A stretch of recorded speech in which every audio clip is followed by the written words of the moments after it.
Yeah, would you? Just see if she's coming.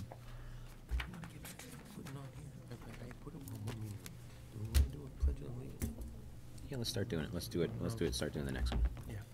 Yeah. Good evening, everyone. It is 7:07 at this point. I will call the Monday, November 19th Board of Selectmen meeting to order. We have a section beginning for public comment for 3 minutes on topics not already on the agenda, and I can see we have some folks here, and I can already guess what they're going to talk about. So come on up, state your name, and let us know. I've been here before. I'm Jill Shimataro. I live over on Postgate Road, and I actually wrote down a couple things because last time I left and was so upset I didn't say a couple things. But you might remember me from the last meeting I attended with when National Grid was here. I'm here again tonight because I'm at my breaking point. I and many others who are here are from the East Hamilton grid, and we've lost our power 5 times since August 29th. That's 5 times. That's crazy. I'm not sure how many of you guys are on the Hamilton Wenham Facebook page. That's the resident page. It's an interesting place, but people are now referring to us as the black zone. And it's funny to some people, but it's not funny if you live in it. It's really not. I understand there's bigger problems than my energy, but the effects are bigger than just missing a Red Sox game. I work from home. All of our power outages were during working hours during the day. That's loss of productivity for me. That's loss of finances for me. Safety is an issue. Now we're getting into cold weather time. You've got, my kids were in school both those days that the school was out. We lost a full day of school to a power outage. They were there, but they couldn't do anything. I thank you and I thank National Grid because I see the tree trimming truck. They're doing a great job. And I think that's evident in the fact that we didn't lose power during those big windstorms we had. That's not when we lost power. And if you guys were here at the last meeting, you'll remember that Faith said, she said at the end of the meeting last year, I think it was either 40 or 60% were from unknown causes last year. Out of the 5 times I've lost power in the last 3 months, only 1 time was for a tree. So that's 20%. So that's 80% of times that we lost power, which, you know, there are reasons, and they give me a reason every time I call Faith. I get a reason. I'm kind of done with reasons. To me, at this point, they're excuses, and that's not acceptable. So the real fact is that at this point, we need to do something about it. I'm a consumer. I have no other options. I have to get my energy from National Grid, so I need your help. Other people say, oh, get a generator. It's not my job to get a generator. I'm not financially in a place to go buy a generator. It is my job to depend on reliable energy, and that's what I should get. I also appreciate your work for getting a reduced energy rate in town, but if I can't depend on my energy, it means nothing to me. So I've been in touch with State Rep Hill. I'm in touch with Faith Hassel. I've got call out to the DPU, which is the Department of Public Utilities. I've been in touch with Charlie Baker's office. I'm in touch with Maura Healy's office. I'm doing anything I can from my standpoint, but I am not going to get this done. National Grid knows what they need to do, which is to divert. That's a money thing. They're not going to do it unless we get all of us to work together. I'm not here to complain. I'm here to help. I'm here to work on a solution, but it's not okay, and it's not okay going into the winter, and we need to do something about it. So. Thank you, Joe. We totally hear and understand what all the residents are going through, and we're working with Representative Hill in the state. Like you said, you've kind of checked all the boxes. It seems you've called everybody you can to tell them about it. Please keep doing that. The more kind of people that they're hearing from, and tell everyone to keep calling and complaining and saying what's going to be done about it. We're doing the same thing. And Joe has been working on it with Representative Hill, so keep on it. We'll get something done, hopefully sooner than later, because it is getting kind of ridiculous with the amount of power outages. To you guys at all, like, I mean, I know every time there's a reason. And I tell my kids all the time, why not? Like, get it done. So what, at some point, what are they going to do for us? Right. I guess that's the main question, right? Right. Right. And I know when Faith was here last time, she had talked about, I can't think of what she called it, back. Yeah. Pulling from somewhere else. Fill in the back. Yeah, diverting. I can't remember the term, but that's something that we're going to press them on, because it seems like there's really only about 3 places it's coming into town, and when it's locked off or blocked off, then no one's getting all that power, especially the North Beverly one and the other one from the other side of town are the big ones that drop all the time. Yeah. I mean, pulling pull a wire from downtown Hamilton, right over town. I don't care. There's gotta be there's gotta be. Right, and the solution is, I mean, it shouldn't be get a generator. I mean, that shouldn't be everybody's solution. Like, people are, get a generator. That's not fair. Right. That's not the solution. Reliable energy is the solution. No, we agree, and we'll be working on it for sure. I'm here for the second time because I actually want to help. So I can make all the phone calls in the world. I think you guys are getting them from me, so I could do that. But other than that, I don't know what else I can do. I have to rely on you guys too to help me. So We'll be in touch. And we can, so So can I just know there were other people. Right. with the problem. can I ask a question? Yes. My name is Sheila Russell, and I live on Echo Cove Road, and I'm quite often in the dark as well. So I think what I'm hearing you say is that really the town of Hamilton, there's nothing you can do to improve our electricity. We really need to get on everyone else's back to make them take care of it. So it's National Grid in the end. Is that Right. a true statement? Right. That's Okay. exactly it. Pressure from citizens and administration here on National Grid, and a constant pressure to fix the solution is going to be the answer to the problem. Okay, thank you. All right, anyone else? Did you want to step up and say something? Just my question is. Just step to the mic, sorry. Just for people at home on TV. My name is Noreen Slocum, and I live at 5 Taft Woods Row, obviously in Hamilton. And my question is, would you want us to have a petition, a signed petition from all of the neighbors and from our whole section, and then present it to you to present to National Grid? Would that give you more documentation that they would pay attention to? What do you It think? can't hurt. I mean, I know that's a little bit of a lift for you guys, but I mean, to have people's names in writing that, hey, guys, enough is enough. It's a powerful message to bring to them. Okay. I mean, Joe, the first step is they've acknowledged there's an issue, right? They know- so acknowledge it's they've an acknowledged issue. an issue, so we know that. And they're- It and started they're- with the trees, They're and so, certainly, yeah. certainly doing the easier Yeah. things to do to try to limit the amount of times the power goes out, but, there may be some other things that they need to be pushed a Right. little bit more to do. Correct. Well, if you let us know what would be more supportive of you to get National Grid to work with you to get the end result that the neighborhood would like power, please let us know, and then we can work on it. I know most of the neighbors would be willing to sign their name in order to get power on a regular Right. basis. Thank you. Thank you. Thank you. Anyone else? All right, we've got a couple agenda items here. The first one is vote to establish the age limit for the Chapter 91 exemption. And then the second was a tax classification hearing. We're actually going to postpone that one until next meeting. It turns out we don't have the official approval from the DOR yet. We got kind of a pre-approved, but we really can't do the hearing until we have the official approval from the DOR, and it really could come at any second. We thought we would have it for today, but it just hasn't come. It's whether it moves from one person's desk to the other, and it hasn't quite done that yet. So we'll probably take this up at next meeting. So we'll postpone that one, but back to the first one here. Vote to establish the age limit for the Chapter 91 exemption. And some of you, Jeff and Scott, will recall that a couple years ago we lowered the exemption from age 70 down to 65. We changed a couple other things, but the last couple years we've kept it the same. Is there anything you wanted to add, Joe? Just the Board of Assessors is recommending that you just leave it as it was last year.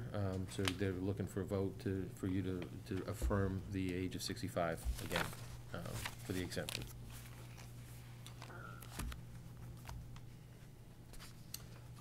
I move that we accept the Board of Assessors' recommendation in keeping the Chapter 91 exemption at age 65. Second. Any discussion? Bill, any questions? Since you No, I kind of, read- I you read read the- through it. yeah, I read through it. Perfect. All those in favor then? Aye. Aye, unanimous. All right, and we're a little early for the poll hearing. Do we have to wait until 7:30 to officially start it? For the poll hearing, you have to wait till 7:30, wait. just to make sure everybody can come, and it was advertised that way. So But- let's maybe skip down and do announcements and board openings. Let's do that. All right, so we have Open Space Committee. There's still some space on that if you're interested in helping update the Open Space and Recreation Plan.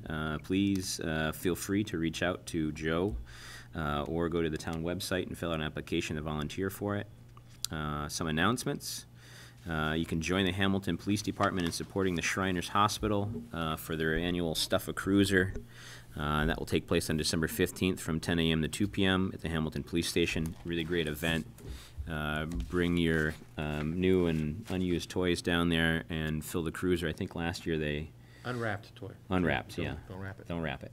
I think they filled the car, boy, a bunch of They- times. They had a whole they truckload fill that they more than took the out. car. Yeah, it was great. They did a really good job, and I think Santa even came down for a while and Yep. visited. There'll be Santa. Santa will be there again, so bring your cameras. You can get a picture of Santa, and they're providing hot cocoa and candy canes for everybody who participates, so. Perfect. Mr. Chair, maybe I suggest we try to handle the consent agenda too, Yeah. because the Council on Aging appointment is in that, and we could, Yeah, we can let the others Sherry are go. basically minutes and, you Yeah. know, our own administrative things, and I just heard from Allison Jenkins, she won't be able to make it, so I think we've got the full board here. Okay. So we'll move down to the consent agenda. Sorry at home, we're going a little bit out of skew here. We have approved minutes from the Board of Selectmen meeting on October 22nd, 2018. Approved minutes from the Board of Selectmen executive session on October 22nd, 2018. Appoint Penny Wingate to the Council on Aging Board for a term 06/30 to 2020. And then we had a last-minute ad today for a request for Buck Off Cancer 5K Walk. The route's attached in our packets, and that's this Saturday, November 24th, 2018. Move that we accept the consent agenda. Second. Any discussion? The Buck Off Cancer Walk is late ad. We don't usually do that, but it doesn't really require any police presence when people use our roads. They're basically using private paths and some of the walkways around town, and have to cross one of the roads for about 100 people or so at one point in time on Miles River. So it's usually comes in a little earlier, but it's not really any impact on the town Right. at all. They have met with the police department and scoped it out with them, so. And they provided all the insurance binder and the other documentation that they needed. They just weren't aware that they had to come before the board, so they apologize and won't make this mistake. And the walk will benefit a local person who's been diagnosed with cancer, so. All right. Did anybody second that? I did. All right. All those in favor? Aye. Aye. Unanimous again. Want to go through liquor licenses right now? Why not, right? Get the ball Yeah, rolling. sure. All right. We have liquor license renewals for 2019. All alcohol licenses for 2019. We have 15 Walnut, Black Cow, Weather Vane Tavern, Myopia Hunt Club, and the American Legion.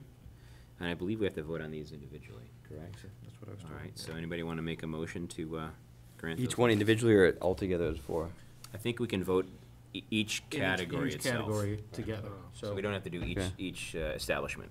I make a motion that we vote to continue the liquor license for 2019 for 15 Walnut, Black Cow, Weather Vane Tavern, Myopia Hunt Club, and American Legion. Second. All those in favor? Aye. Aye, unanimous. And then we have package store all alcohol licenses for 2019. We have Harrigan's of Hamilton and the Community Package Store. Make a motion to approve the package store all alcohol license for 2019 for Harrigan's of Hamilton and the Community Package Store. Second? All right, all those in favor? Aye. And then we have package store malt and wine licenses for 2019, the Hamilton Convenience Store and Crosby's Marketplace.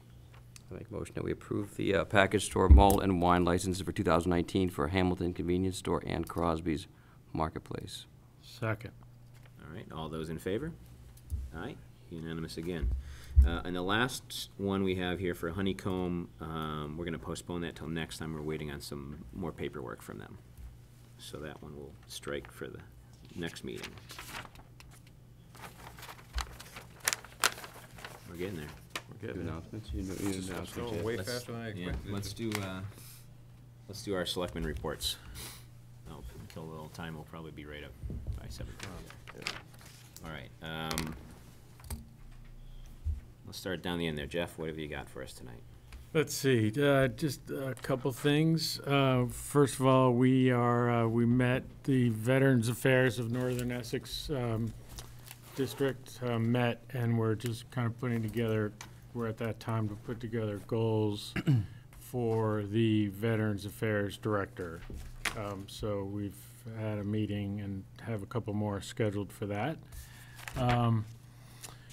We also met, and Joe, feel free to jump in here and help me out, but we had a really nice tour of Gordon Conwell Theological Seminary by a few individuals. They certainly put a lot of time and effort and resources into making sure that we saw what we would like to have seen, which we did. We saw the fabled steeple where the antennas may or may not ever go.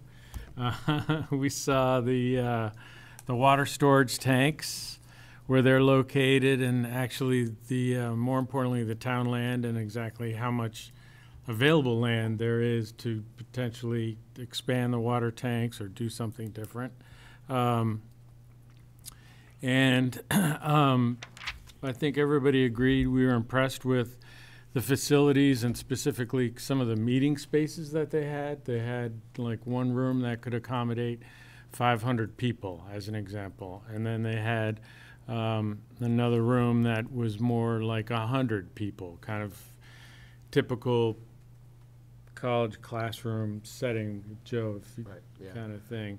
And then they had kind of a function hall area that was really nicely done, for where you more set up tables and chairs, or maybe you would set up temporary chairs, kind of in an auditorium setting. And I forget what that could accommodate. And then they had kind of a executive meeting room that was kind of a nice space for people to potentially use. So it was a good tour. We, I don't know, we were there probably a couple hours, would you say, Joe? Yeah, ran a little longer than we expected it to. So Yeah. we were there Yeah. for about 2 hours. You know, they're very accommodating to the task force members. Yeah. And, you know, they've made an announcement of who their new president's going to be starting in the spring. Yeah. But they're far enough along now in that process, and they have their transition plan in place that we can probably start to have meaningful dialogue with them. They're kind of the main finance person on campus, Jay Trewarren, said that we could probably start to have that kind of conversation now. So outgoing president and the incoming president are kind of on the same page as far as what they want to try to do there. So we'll look to get their committee members in touch with our committee members shortly. Yeah. Task force members, not committee, but Right, task force right. members. So yeah, it was a good tour, good day. That's it. That's all I have. Thank you. Bill? First, I want to start by thanking the American Legion for a great Veterans Day breakfast. It was Yeah. well attended. Wasn't an empty seat in the house. We had some good speeches, some good acknowledgments of local people and firefighters and policemen and service. So that was a good event. So thank you for including us in that. For the Affordable Housing Trust, we have not had a meeting since the special town meeting, but we have one on December 10th to continue discussions on Willow Street. But happy to announce that the two properties across from Cutler School and Danielle's Pizza are now occupied. There was a ribbon cutting, wow. so now we have two additional houses that are affordable houses in Hamilton. So we hope to Great. continue to add to that stock. And then the last thing is planning board's meeting tomorrow night. First thing on the agenda is trees on scenic highways. So unfortunately, some of the trees we have to cut down to avoid power line outages around scenic highways. So they have a special approval process that will start tomorrow night at the planning board. Continue conversations on the master plan and talk about forming some subcommittees and some steering committees to get the community to buy in and help that process, because it'll be a substantial process. So, and a couple applications for some subdivisions and private streets are on the agenda. So that's all I have. Thank you. Scott? Brief update, focus on the school committee. John Prulich from the FinCom and I met with Jean Lee, which was wonderful, trying to help prepare for tonight. So that's on the agenda. We'll go over that, but that was really useful. And there was going to be a school committee meeting last week to discuss the school resource officer that we're funding, and the meeting was postponed or canceled because of quorum. So it'll be rescheduled maybe next week. I'm not really sure when the next meeting is, but it'll be addressed then. All right. Just to echo Bill's comments on the Veterans Day events. Always a great job that they do at the Legion there. We also had another little ceremony in the park after the normal Veterans Day events, and we rededicated the tank. We had an Eagle Scout do a really bang-up job painting it with a bunch of volunteers, and we rededicated it, which is really nice. The Hamilton Wenham Cultural Council had a meeting last week where they figured out all their grants for the year. They had about $10,500 in funds to grant. I believe they had 18 applicants, and they kind of divvied out the money. And then now all the letters go to the people who got the money for the grants. And then there's a bit of an appeals period if you didn't get a grant, and then in January it becomes all official. So in January, when all that becomes official, I can tell you who got the grants. And I talked to the Culture Council a little bit about helping them kind of promote these cultural events in Hamilton, all these ones that get grant awards. So I'll talk to you, Joe, a little bit about our website and helping promote these on social media when we do have these events, because a lot of them are really worthy causes and events, really help build community. The rec board is meeting as we speak here. They have a couple things on their docket tonight. Discussion about a possible skate park, a discussion about temporary batting cage at Patton Park, an update on the Pingree Park tennis courts. As many of you know, if you've been down to those tennis courts, they're in rough shape. They're trying to figure out what to do to update those. And also a turf field, or I should say synthetic turf field project update as well. And probably at our next meeting, I'll fill you in on what happened at that meeting tonight. The Conservation Commission had a rep come in from the school district. Every year, the Conservation Commission, at least our Conservation Commission, gives a grant to the schools through Mass Audubon and the money that they have in their kitty to send kids on various field trips throughout the year. So that's a nice cause. They talked about that, and actually they'll be voting on it next meeting on November 28th. The Patton Ridge residents, they've got an MOU, a memorandum of understanding. It needs a little bit of tweaking about the mowing up at Patton Ridge. We have, as many of you know, there's some open space there that the town has at the Patton property. And there's been some encroachment on that, so they're working on delineating that in a memorandum on where they can mow, where they can't mow. There's some beech trees around there that they're talking about maintaining, so they're figuring all the details of that out.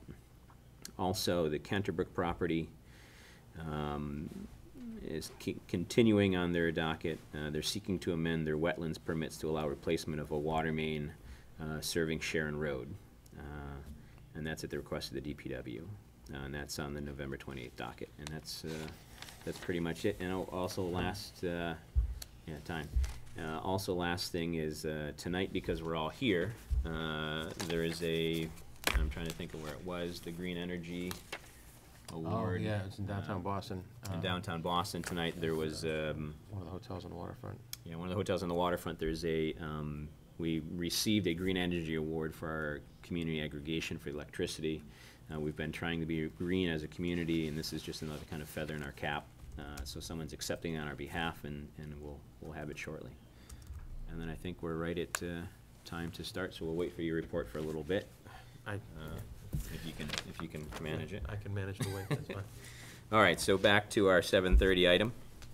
Circle back here. We have a poll hearing for Lakeshore Ave, National Grid to install 2 JO poles on Lakeshore Ave and remove 1 JO pole beginning at a point approximately 215 feet northeast of the center line of the intersection of Forest Street at Lakeshore Ave and continuing approximately 89 feet in a northeast direction. National Grid to install 2 JO poles in front of 114 Lakeshore Avenue and removing 1 JO pole, deliberation and vote. And I'll read the second one as well. We have Village Lane, National Grid to install a JO pole on Village Lane beginning at a point approximately 655 feet northwest of the center line of the intersection of Forest Street and Village Lane.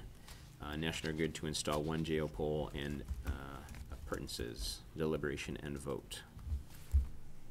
So, welcome again.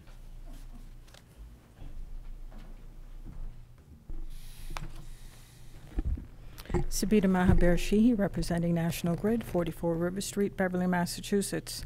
Which one would you like to start with? Let's start with the Lakeshore one. Okay.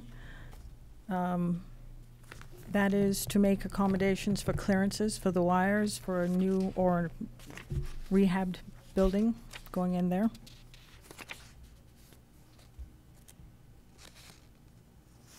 Is there anything you're going to do there that's going to improve the reliability of the electrical service in that side of town? No, this is just to get the clearances from the building. Is there anything that you could do to improve the electrical service on that side? Not in the, not as this part of this work order, no. Do you have any recommendations for us how we could help get that done? Above my pay grade. Would you say that again? Above my pay grade. Could you use full sentences and maybe give us some contacts, who is the pay grade person and how could you get them here? Your first contact should be Faith Hassel. And I believe you have her number and contact, and she's been here before. I was kind of hoping she would be here tonight. I got that impression last time that she would be here. But obviously she is not. So maybe in the future, should we, before we approve any future work, we insist on that, and then we can provide the opportunity for our citizens to provide some input and for us to give it as well. And because I think we should start withholding some of the work that they want to have done if they're not taking care of the rest of the problems that we have. Yeah, Then I have no problem telling the customer at this location that you will hold that for them. Try not to make what's a problem for a big part of our community our problem. I'm not Need you doing to that. Start working on this. No, you need the company to start working on this. Who's requesting this work to be done? Hmm? Who's requesting this work to be done? The customer at, Just one customer? yes, Are you creating any double poles as a result of this? no. Are you removing any other double poles in town during this time period? To my knowledge, most of the double poles that we have, our sections have been removed. Right, their section, but the pole's still there. So I That's believe- something you have to actually reach out to Verizon for. I mean, we've been playing this game the last couple poll hearings. I know you're here to do what you're doing tonight, but you can I'm see our only- frustration with you. You're only the messenger, I know. And we are, according to the agreement, only responsible Responsible up for to a yours. certain point. Correct. And you can't hold one company responsible for another company's non-due diligence. Well, I Right, think but we we're- can, we're- and I'm in favor of starting to do this, because you two have an operating agreement amongst yourself, and we need you two to work together. And if it takes us, if your perception acting unfairly, I'm sorry, but we're just have too many problems in town that you're not addressing together. Okay? Right, I mean, I think that's our frustration is it's this a lot of times. And If it is one of our poles, we have no problem, and I have no problem going to the line department and having it removed, if it is within our jurisdiction. If it is not within our jurisdiction, there's nothing I can do about it. So poles, double poles that are your problem are ones that touch the ground, or the ones that you've cut off and then are not your problem? I'm always confused who owns which ones. We remove the top section, which is where our wires are. And what's left is Comcast problem. Well, if there's fire on it, they'll wait for you folks to get the fire alarms off. If it is some cell tower that you've allowed to put wires or phones or anything on ours, then we have to wait for that to come off. And then Comcast comes off, and then Verizon. And Verizon at that point takes the butt. And what expectation do the two companies have together that these double poles are going to be removed? Is there some, in a year, in? Periodically, we give them the reports. And it's an intercompany thing, and we give them the reports. They know what it is. And, yeah, they might turn around and say it's ours, and then we have to go back out, look at it, and turn around and tell them, no, we're totally off it. And that does occur. So the frustration is not just on your part, it's also on our part, because now we're wasting time going back out there to tell them, no, we're totally off. Next question. So I would assume you know, or you could find out the contact information for Verizon on who their point person is and Comcast through your intercompany agreement. Could you share that with us? National Grid has informed me that I do not need to have the contact or the new contract for the 605 agreement. So you would have to ask Faith for that. Okay. I have a question, so, may I? Yeah. So, certainly I understand the, the old process for, hey, we're off, you can go take the pole down, and Verizon come back to you, say, no, you're still on the pole, then you have to go out and check again. But with technology being what it is these days, everybody has a camera on their phone. You could go out to the pole the first time that you're asked, take a picture of the pole, and submit it to Verizon with your report that you're off. You don't need to send me back out there, we're off, now it's your job. We have done that. And then they still try to send you back out? That's not, that's just, that's obstinate for obstinate's sake. Right. I mean, it seems like there should be an easy solution to this, but So it sounds like the best recommendation we're getting is that, and I'll include this in motion if we are gonna consider Yeah. approving this, that we approve no more poll hearings unless whoever the proper pay grade person is that attends here. Can I, And that should give you plenty of time so that you don't try to make it our problem of a local neighbor that we're slowing down because we're being obstinate in your view? right. I think that was the issue with the Pingree poll. It was the same situation. But you met with a Verizon contact. You should have all of his contact information. So I'm also gonna move that if we have poll hearings, that we have both utilities attend. Or whoever's on it, Bless you. right? If it's Comcast and Verizon and National Grid. Just so you understand, We before you're inform coming in the them, future and when you're working with your customers, to have all these steps in place before you get here. Because the way it comes off is, we're the bad people if we don't approve these things. Yet, we're not getting any improvement in the services for the people who are here with power outages all the time. And there's no resolution to the double pole problems, and all we get is finger pointing. Okay. They're informed when we are doing a JO poll. So they were informed of this, I'm sorry, who was? Verizon. Verizon. If they choose to show up, that is on them. If you wish them to show up at all of these, that's not really something we have the authority to tell them. I'm not saying you have to force them to do it. All I'm gonna make a motion amongst our board is that we're not gonna approve anything unless you're both here. Okay.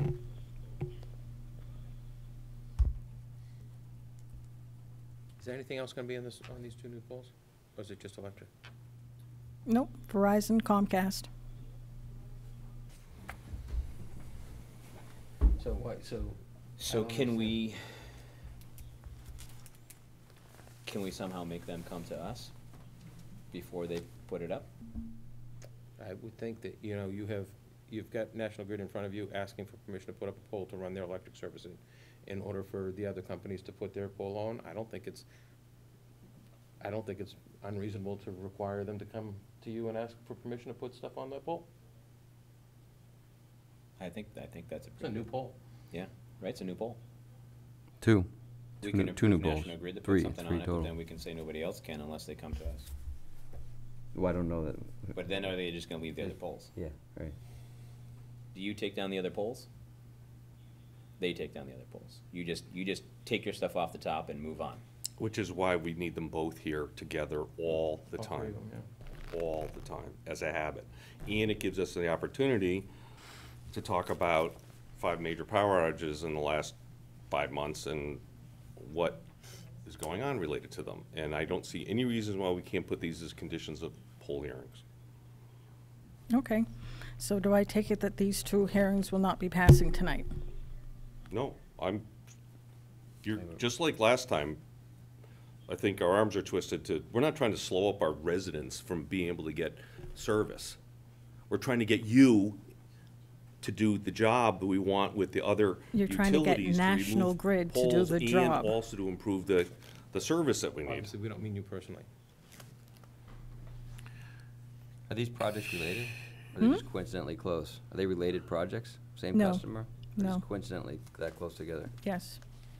So what does this mean for the customer, these two customers?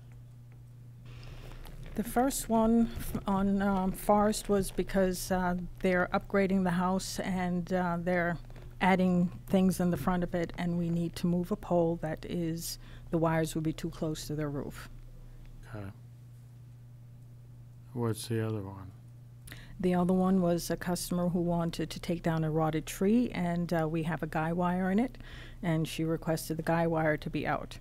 And while we were out there, we noticed some aerial trespassing, and this is something that we're doing to take care of everything at once. That one might be actually improving the service, getting out of a dead tree. Aye, aye, aye. What are you thinking, Jeff? No, it's tough. I mean, I understand the sentiment that Scott has. And it sounds like neither of these situations are, obviously life or death or anything like that by any means. It's not like they're waiting for power in order to move into the house, Right. is what I was worried about, that kind of a situation. These things seem more of an accommodations. Actually, that would be a safety issue because the primary wires would be too close to the roof. Too close. So my sentiment is clearly frustration, but I'm trying to help them create procedures in place so that they are working cooperatively with the utilities, and we have an opportunity to express our concerns to the right level of person, whoever they are in both companies, so that we don't get the runaround anymore. I'm not knowing what's going on with these particular circumstances, I'm not against. Sure, no, It happens every single time, but nothing else improves. Right. I mean, it seems like you need to come in front of us to put up a pole, but you don't need to come in front of us to remove the pole, which is why Verizon doesn't have to come here. So maybe we have to change the requirement to put up or put down. I mean, so that will get them here. Hence what I thought that, and I'm just formulating something here, so I'm not necessarily know what the right motion is, but I would suggest that approving these things is appropriate, that any and all future poll hearings require both the utilities to be there, both of them to agree about that what is happening with the new install and the timeliness of the removal of any old poles, and to provide an opportunity for interaction with our consumers about what is being done to improve the quality of service in our town. Yeah. And have the right level person here, whoever this pay grade, whatever that means. It sounds very militaristic of where you work. It's like, no, we want to have somebody who has the authority to actually make some improvements. That's what I'm searching for. So we have a mechanism for people to voice their stuff and not make 50 calls all around the state and be frustrated. I agree. I think we're always between a rock and a hard place with these, because it's always a situation where we've got a consumer, a customer, who's waiting on this, or they've got everything in place and we don't want to deny it, but at the same time, we've got this frustration with the companies. What happens if we say no tonight? They won't be able to do their work, and the existing condition will stay the way it is in both those situations, which I definitely think is a safety concern for the house with the new addition. And I'd even argue the other one, there's a guy wire in a dead tree. But what, Somebody's going out of their way to take down what I a guess tree, my there's my probably a follow-up problem on that, with though, this. is if we deny it tonight, is it They back in 2 weeks. done, or are you back in 2 weeks? They can come back but if they're not able to incentivize Verizon to come, then they'll be back in 2 weeks with. The same How do we situation. require Verizon? I mean, they know, So how do we require Verizon to I come? think we establish our own procedure of signing off on any forms that you're sliding in front of us, which are reasonable for any individual customer, to be conditioned on both the utilities attending, having faith whoever the person is from your company and whoever the appropriate person is from Comcast also attending every single poll hearing so that you prepare in advance before you come here with that you two have signed off about the actions you're going to take in terms of installing and removing poles, and provide our citizens with the opportunity to ask about improvements in the service locally. It's not about slowing down these two things, because I think we want our Yeah, residents to have better service. agreed. There's no surprise there. But we want it not just 2 people, we want like 8,000 people. Right. All right, so, do you have something in your head? I move that we approve the proposal by National Grid for both Lakeshore Ave and Village Lane on the condition that all future poll hearings are attended both by National Grid and Comcast. I would say all, instead of just limiting the Comcast, I'm sure Verizon's one of them, Comcast, I would say all utilities on the utilities. pole. Touch the pole. Right? Actually, Comcast has nothing to do with setting or removing poles. And Verizon shows how much I know. That's the runaround that I feel like we get, so I apologize for that. That Verizon and National Grid agree about the removal of any double poles that are created, and that they, as part of any poll hearing, it's an opportunity for our citizens we make it a hearing for our citizens to inquire directly to the responsible people of National Grid about improvements in our local service, so that we don't have 5 power outages in 6 months. Close. Second. I'm on a roll. Do I take it that you will be informing Yes, Verizon actually. of this? All right. I completely agree, Scott. The only thing I'm thinking, though, is that one shouldn't be related necessarily to the other. These things at Lakeshore Avenue and Village Lane, whether we get Verizon and all these people here together in the future or not, has nothing to do with whether or not they can proceed with this work. I'd just suggest that there are 2 motions. One would be to approve these, and then the second would be, in the future, we have et cetera, et cetera, et cetera, here for future, To separate it a little bit. yeah, because tying them to, 2 motions, make one motion to approve Right. the 2 polls, both hearings, and then in a separate motion that we inform both National Grid and Verizon that in the future, all poll hearings will require representation from each Right. company in order to be considered. Second. Thank Any you. other discussion? Thank you. All right, so Does that let's, sound like? Okay. so That it? let's talk, the first motion. Is prior to any, for future poll hearings, we're gonna revise and review our policies to make sure that all utilities that touch the pole are attend the hearing. I would modify that to be, no, this is the policy. We don't need to, it's not Okay. something Yeah, in we the don't think future, we it's need that right now. effective Okay. right now. Right now. Yeah, okay, so let's, Is it all utilities, or is it? Verizon I think the representative said Grid and Verizon own the polls. They're the ones that can make the National- determination. Require National Grid and I mean, Verizon to be. If you cut Comcast off a poll, they're just gonna be angry, and then they're gonna come out and do what they're supposed to do, so. Comcast isn't usually an issue. They're pretty quick.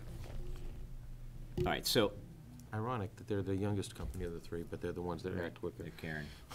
And we So only set let's- them, Let's work on the so- first motion is to approve, Also, they have, that you can compete against Comcast, you can't compete against Verizon. Can we approve these as one motion? yeah, so let's see, the first motion here was to approve the Lakeshore Avenue and Village Lane, both of the JO poles that are being replaced there. So Jeff had a second on it. All those in favor? Aye. All right. And then the second motion was get everybody in the room, Prior to any, we'll call it. prior to any future. Are there poll any future hearings, poll hearings? We revise our policy to require both National Grid and Verizon to attend, along with authorities that can make decisions and advise us on current status of our power grid. All right. And then was there a second on that? Second. Okay. All those in favor? Aye. Aye. All right.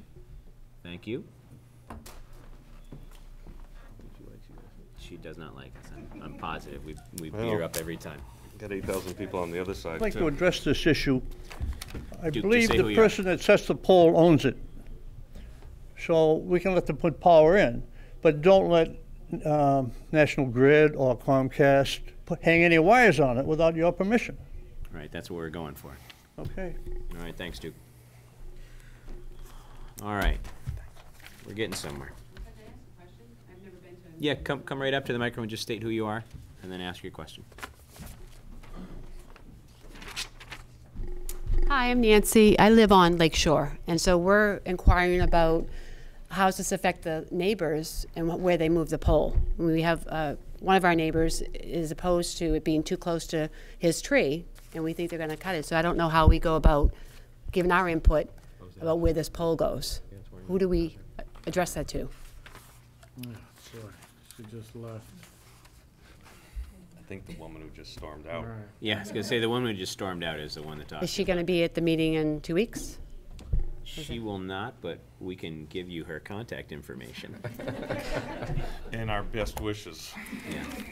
Do you have, and I can give you my copy. Yeah. A copy of where the poles are proposed and going? I don't. Do you have a copy of this, or would you like one? Right. That's what we thought we were summoned to come to give our input, the people surrounding the pole. There's you like wanna say- several houses that are going to be affected.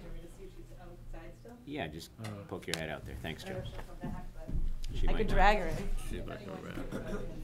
Yet, I apologize that I didn't know you were here in opposition of it. Typically, the poll hearings, there's no one here, it's just us talking to her about it, so I do apologize that, but I would ask you to reach out to her and to the company and see what you can do, and if you have an issue, you can come back to either myself, the chair, or Joe, the town manager, and we can discuss it.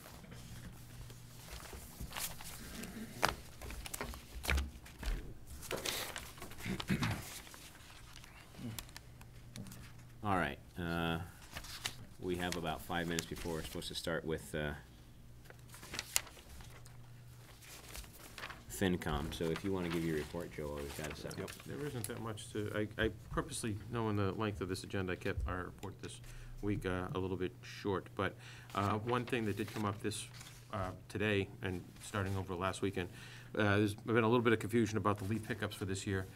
Originally, when the schedule was posted, it had noted that there would be a leaf pickup on November 17th, but unfortunately, due to the fact that November 17th followed Veterans Day observance, the trash trucks couldn't pick up on Friday the 17th. And so that actually had been noted several months ago, and the town did try to inform residents through social media posts and posts on the town website on October 28th and on November 13th that the leaf pickup that had previously been scheduled for the 17th was moved to December 1st. Not everybody got that message, unfortunately. So we apologize for that. The fact is that when you have a short week for trash pickup, everything moves down a day, and the hauler just didn't have the equipment to be able to handle leaf pickup as well. So we will have 2 leaf pickups on December 1st and December 8th. I don't think there's any intention if people have already moved the leaf bags to the curb. You can just leave them there if you like. We're not gonna make an issue out of that. That was an unfortunate error in communication, but there really wasn't any way to get the leaves picked up en masse this week, so we apologize for that. And just to update the board, the town has so far received 4 resumes for the new position of Pat Homestead Director. I'm hopeful to get a number more applicants before the end of the month. We're going to establish a small internal committee to review and do initial interviews, and then finalists will be put forward to me, hopefully the early part of December, so that we can have somebody working at the beginning of January, as was approved by town meeting, so. All But right. I've got, even though there's only 4 so far, a couple of them are pretty good, so we should have a chance here. Good. All right. Let's have a joint meeting. Yeah, let's get started. Come on up, FinCom. Come join us.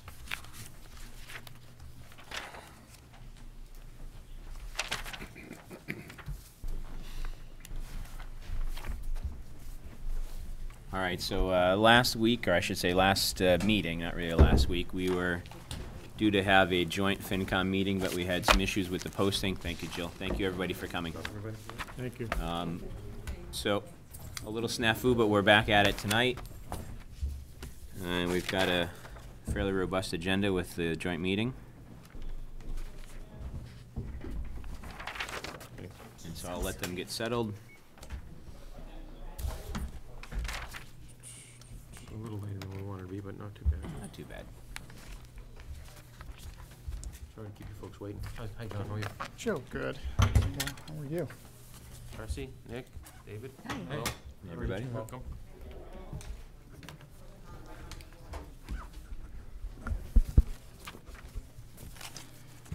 So, John, whenever you're ready, you can call your board together. As acting chair of the Hamilton Finance and Advisory Committee, I'd like to call our meeting to order. All present except our regular chairman, Phil Stearns. All right. First on our joint agenda, we have our first quarter FY19 report with the Finance and Advisory Committee. So, are we ready, Marissa? Yeah.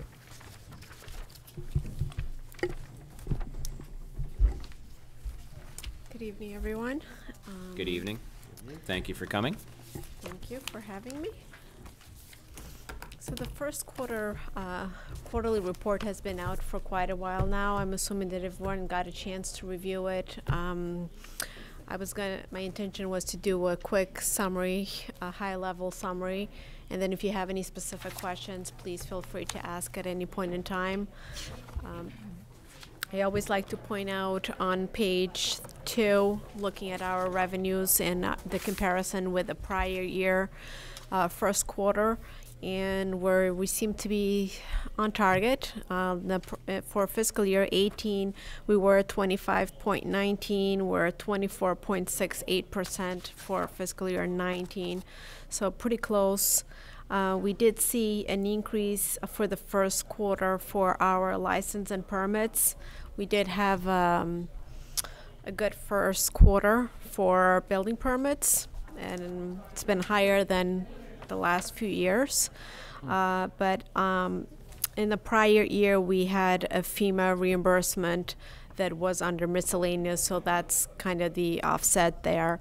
But other than that, it's pretty similar in comparison to the prior year.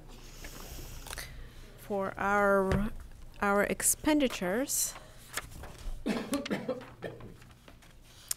page 11, once again, right on target. For fiscal year 18, we were at 26.83. We're at 26.58% for fiscal year 19. You will see that some departments, or I should say maybe some functions, are lower than in the prior year, and I think mostly it's related to turnover in some departments. For general government, you'll notice that town manager salary is down, also for finance salaries. So as you know, the town manager's position was open for a while. I still have a vacant position in my office. The treasurer's office right now has a vacant position as well. There has been some turnover in the DPW department as well. They just recently hired the last position that was open, but there was some movement within the department and then a vacant position. So I would say that most of these decreases that you're seeing in comparison to the prior year first quarter has to do with turnover within the departments. Other than that, everything seems to be right on track. Also within our first quarter, we got our free cash certified, and that's on page 15. So our certification came in on September 20th at $2.7 million.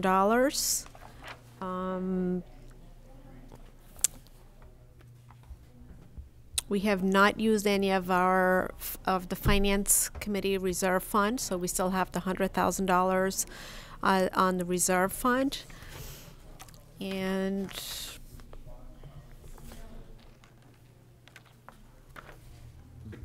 just, again, quick overview on page 18. You'll probably notice that our special revenue revolving funds and grants, those list of funds are getting shorter.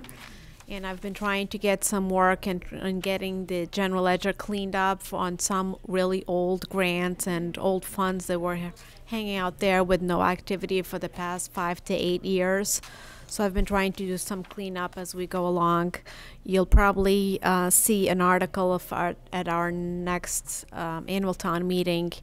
There are a couple of grants that are in deficit, similar to what I brought to town meeting, I believe, last year, that we had 5 grants that were in deficits and were really old and done. I think we have a couple more, so you'll probably see that coming in a town meeting. But as much as I can, I've been trying to kind of clean up so that we only have the funds that are active and we're not dealing with old grants that should have been closed. Great, thank you. And other than that, I mean, I'm not sure if you have any specific questions. The report shows stabilization funds. I mean, the balance haven't really changed much. It's just really interest that it's being accumulated. There hasn't been that much activity in those other funds, but it is reported in here. So I'll open it up to questions unless you want me to get into more detail. Questions? Go ahead. I'm Marissa. On page 26 is the OPEB data. And FinCom has been engaged with you in some discussion about where we stand legally in terms of having these funds set aside properly. Is the Board of Selectmen up to date on that issue? We might have had some discussions in the past. I don't know if we have recently, but the FinCom has been asking for us to look into establishing an irrevocable trust. So, bottom line, when the law passed, it wasn't clear. So there's different interpretations of the MGL. Some audit firms look at it as if you don't create an irrevocable trust, then what it means is that at any point in time, one could transfer the funds out of this OPEB trust fund because it was not created as an irrevocable trust. Not to say that I would think that someone would want to do that, but it's a possibility, it's a risk. So our auditors seem to be a little more strict. So when they look at our financial statements, they do not consider this $500,000 that we have in the OPEB trust as a plan net assets, because we do not have an irrevocable trust. There's an IGR that the state has been working on, I believe, for a couple of years now. And I've heard rumors. I've actually spoke to Parker Elmore. He's the he prepared our actuarial evaluation. I spoke to him. The rumors have been that the IGR was going to come out and state that if you actually establish an OPEB trust fund and adopted the MGL, it's assumed that it's an irrevocable trust. Whether that's what the IGR is going to say or not, we can't say for sure. So the FinCom has had some interest in how can we establish an irrevocable trust and just make sure that these funds are set aside and cannot be transferred out of this fund. And that's being explored now. Yeah, absolutely. Yeah, I have contacted Donna. Donna referred me to Eric. So we're going through that process. Yeah, I think when we had the consultant come in to talk about OPEB, became the town meeting, he had mentioned something similar. I don't remember if it was an irrevocable trust or not, but it was, we had looked at bonding at one point in time, and we'd looked at a trust at one point in time, and I think we just started kind of putting money aside and for that purpose, right? And so I think keep on looking into it, because I think it's a valid thing to do, so that we kind of lock it in so it looks good on the books, and we can't, not that we would transfer it, but that it's locked into OPEB, because that is a big liability that we have. Thank you. Thank you. During our financial policies, we talked about, you thought that free cash was too high and general stabilization fund was too low. Was there any thought to do anything in the next year to Yes. for those funds? And how would Absolutely. that happen? We're going to be proposing to have a transfer to the stabilization fund, and also we're proposing to establish a capital stabilization fund and then have some funds transferred to the capital stabilization fund as well. And both of these would be consistent with the financial policies that you adopted last month. And the financial policies did set minimum allocation from free cash each year to go towards those. Right. This being the first year, we're gonna, depending on what our other budget stresses are, we are talking about trying to propose something a little bit more than the minimum this time out to try and get us on the road towards that. Because once you, on the general stabilization, once you reach a certain threshold, you just maintain. And on the capital stabilization, we're starting from zero, so we want to kind of get something, a decent amount of money into that. So those will all be part of the budget hearings and budget process. But we expressed this to the Finance Committee when Marissa and I met with them last week, and I think they're pretty supportive of the idea in general, so. Yeah, no, we're definitely They fully haven't on given me the board. green light, but they've hinted that we're headed in the right direction, so. John, were you going to add more to that, or? No, I was just gonna say, yeah, no, we're basically more or less fully on board with that action. Then waste, I remember waste was over quite a bit in 2017. What have we done to protect against that? There's really nothing that we can do. Unfortunately, it won't just know keeps until- going up. I think the last invoice that we received, our recycling, zero sort recycling, it was up to $8,000. So we're paying approximately $8,000 a month for our waste zero sort recycling, I'm sorry. So unfortunately, there's really nothing we can do. I mean, I guess it creates another discussion. At what point do the tipping fee for regular trash is the same or less than does the recycling? I mean, I think we're heading sadly towards that conversation at some point. There's no point now and not, because it's the same price. So whether you do one or the other, you're paying the same. Is it the same now? I don't know off the top of my head, to be honest with you. I'd have to check. But if I think it was We pretty- have- people composted more, would anything go down? Yeah. Then it definitely would. Yeah.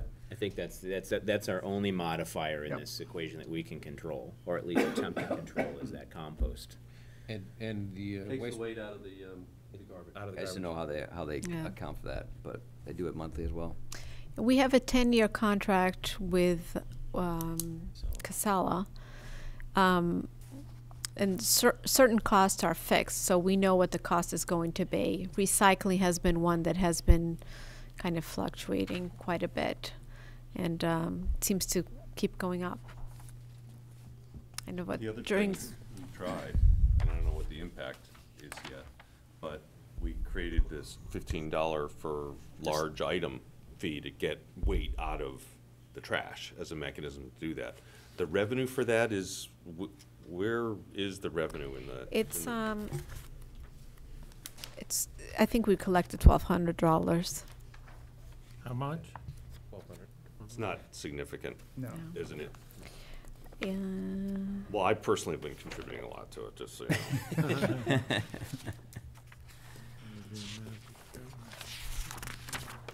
So it's under other charges for services. What page? Yeah. If you look at page two. 3, So, yeah, hasn't really helped us hugely. yeah. Under page 3, under other charges for services, there's waste usage charges, waste services, and then it's the third item, waste services, the bulk bulk stickers. So I'm sorry, not 1,200, 1,365 from the prior year. So when we tried this, we weren't exactly sure of the fee. Right. And what revenue that would help Right. raise to actually help to offset some costs. So, it's only 1 quarter, but the program's, I don't think it was. When did it kick wasn't in? operational for the full first quarter. No. No. So maybe we need to keep an eye on that through the next one, and I'll work hard. We'll keep going, trying to Keep do my throwing those 15 buck $50 items tags on going. again. To upset in the second corner.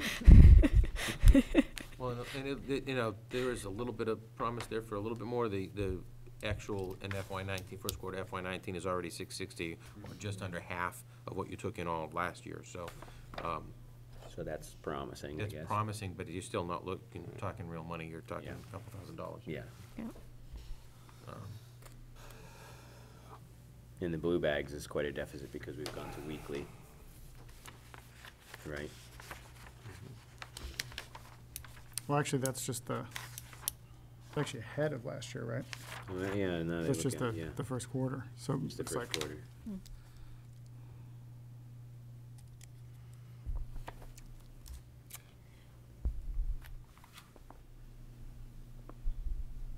Can I ask a question on a different topic? Yeah. So different topic, the lack of as high reimbursement, I'm not sure how to term it right, but the Bridge Street culvert amount is, that's coming out of where in our Have we figured that out yet? budget, do we know? We paid so the Bridge Street culvert replacement project, Yes. we paid it. We were looking for reimbursement of 75% of the overage, because the project went over. So is that one of those line items that you would say is a grant that's in deficit right now? And Yeah. that at some It's, point we're gonna need to make some kind of a transfer? If you look at page 17, Yeah. under capital projects, you'll notice Fund 0308, Bridge Street Culvert. It's in a deficit of $163,000. So we were hoping that we would get additional funding from FEMA. And I'm being told that might still be a possibility, as low as it might be. We really have two options here. We could use Chapter 90 funds. We did get approved for Chapter 90 funds. Or it would actually be a free cash ask.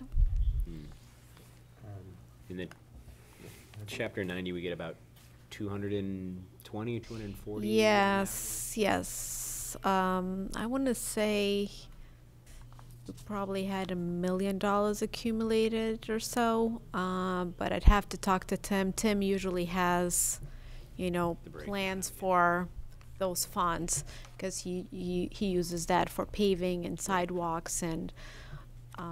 But I do know that we did get the approval because at the time, not knowing whether FEMA was going to approve it or not, and it was a project that was funded by Chapter 90 and FEMA, Right. we got the approval from Chapter 90. We didn't want to use the Chapter 90 funds not knowing whether we would get the FEMA because otherwise we would be a lose-lose situation. But now that we don't think we're going to get the FEMA, Right, so or we may go with- there's a slim chance that we would get it. So, yeah, But- on the FEMA stuff, just so you know, On the we've asked MAPC to provide us a contract to update our plan. It's about $18,000. Tim says he's identified funds in his budget that he can afford that, so we're gonna try and move that forward. That process is still usually an 8 to 10 month process for us to do all our end, and then we have to wait for 2 to 4 months for FEMA to actually approve the plan once it's been adopted locally. So Then if this 160 grand, maybe just an idea is like splitting it out of, not bleeding too much out of the Chapter 90 funds and some balance between that and free Right. cash Yeah. is whatever Split the Tim difference, kinda. thinks he really Yeah, needs we'll from. talk to Tim and Marissa and try and figure out a solution on that. There was gonna be some delta anyway, because the reimbursement would have only been for 75% of that, but we can try to minimize it. I wanna see, I'm a little surprised he has that much built up in Chapter 90, so I wanna find out Right. what his plans are for it. But we've talked about other things that, would need a chunk of that. Right. If we go forward with something on Tobacco Road or something, we Right. wanna use a big Exactly. chunk of that, so.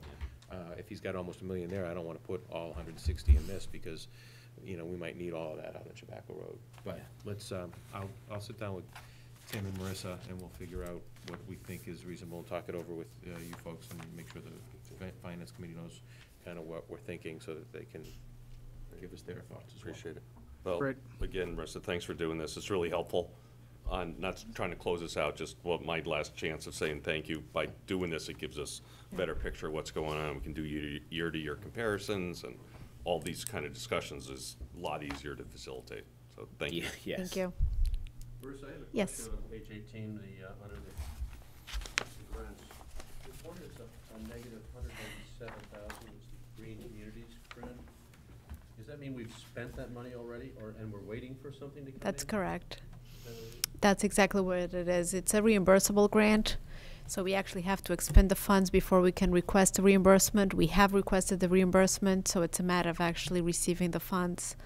They'll actually schedule time with Vicki to come out here and visit and view the work was actually done and confirm it. They'll take pictures. There's a whole process where Green Communities will come out to the town and visit the town and make sure the project was actually done before they reimburse.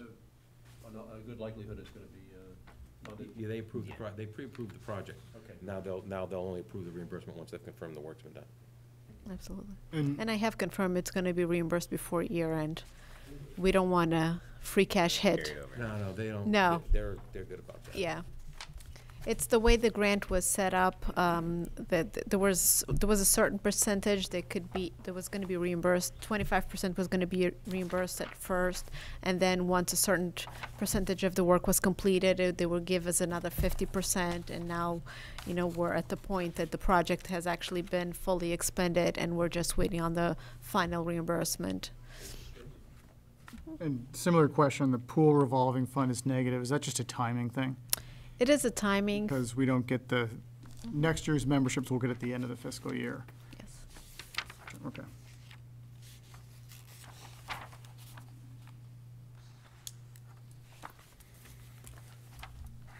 Anyone else? Thank you. Good. Thank you. No, thank you so much, Marissa. Thank you. Yeah, thank you. Thinking back to the days when we didn't have a quarterly report. Oh, I know, exactly. Or had to look at a munis report that was. Yes. that This big. is amazing. All right, next item in your packets, a budget calendar. Hopefully everyone's kind of looked at it. I think at one of our last meetings, we talked to Joe a little bit about kind of trimming some of the fat out of it. We had kind of an everything calendar. And so now we've kind of hopefully trimmed it down a little bit to mainly budget season, budget cycle, stuff like that, to make it a little bit easier to digest. Is there anything anybody wants to make a comment on, or change, or add to, delete? Anything? The floor is yours. So we have, FinCom has about 2 weeks to get its act together regarding Your the- words, David, not ours. Yes. Yes, from your mind to my mouth. I did not.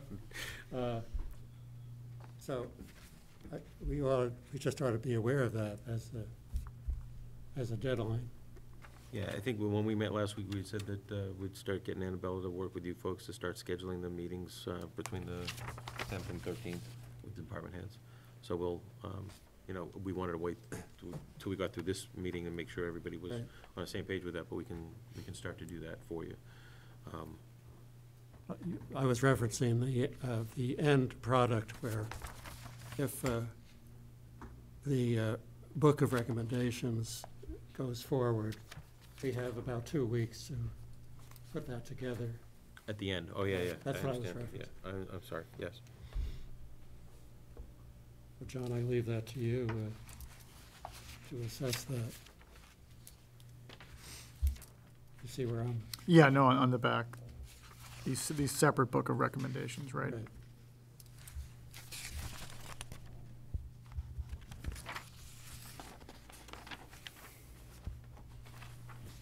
Because we had talked about last week whether our recommendations necessarily had to go out with the warrant. And that if we potentially did 2 mailings, it might give us a little more time. Clearly, they'd have to be, at least a week before the actual Right. ATM. But if it gave us more time, or if there's things we hadn't actually voted on, rather than withholding a recommendation, since they are, separate from the warrant, at least that's what we've been talking about. And I don't think we haven't necessarily decided that right now, but it's something that we were talking about. We certainly aren't looking to incur more mailing costs. I'm not sure it would, sending it Or separately maybe versus. whatever recommendations you have wrapped up by then. And then if there's open warrant articles, because sometimes we're adding, we're deleting, there's changes that sadly happen that come in. Right. Maybe another mechanism of whether it's online and then handouts for other things. I think if people are now gonna get mailed your report and then say, go to the town website here for an update in the next, between now and town meeting. Yeah, There's I was some, they're gonna know, oh, at least I know what to do now. It's certainly a way better improvement, and then our citizens will be getting information a lot earlier, too. Right. So, I would, Yeah, I I was think gonna- somehow going with the warrant is better. Yeah, I was gonna basically say exactly what Scott said. If we get it out with the warrant, whether it's complete or not, it's referencing them to go to the website and look up what's missing on that.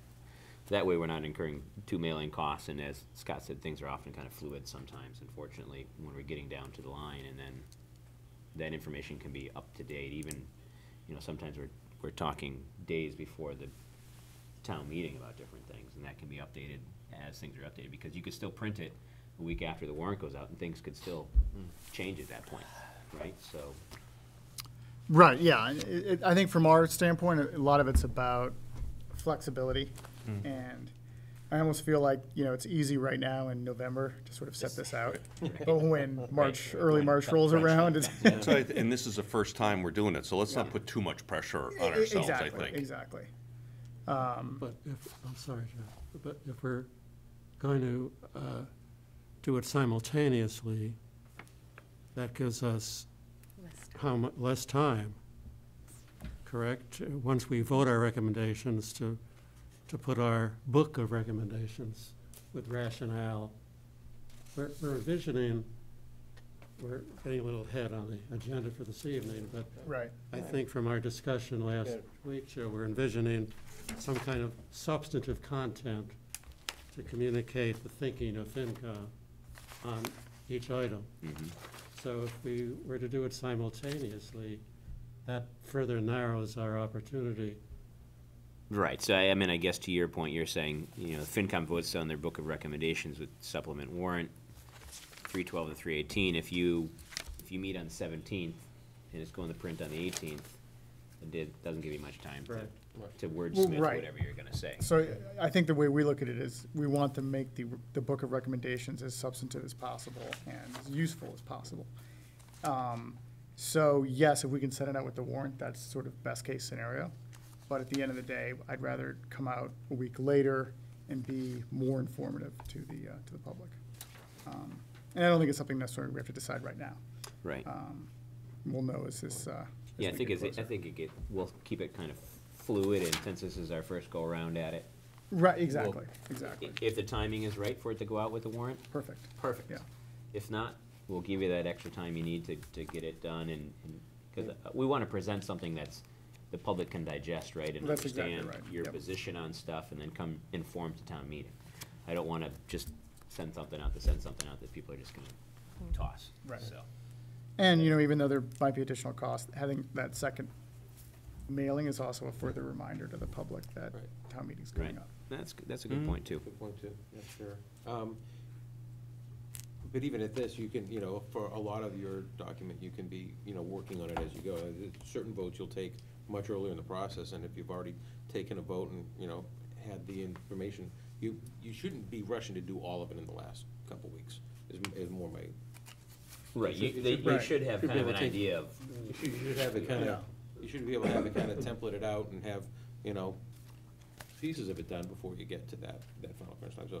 Oh, I and think that's certainly the case, although a lot of times it ends up being that the stuff that's, you're, The most you don't know important until the thing- end is yeah, actually yeah, the most, yeah. where you need to give the most rationale. right. Anyway, I think, let's, we'll see how it unfolds. Yeah. Any other questions, ideas, anything on the schedule? No. I think those dates are still tentative, so we'll leave it as is.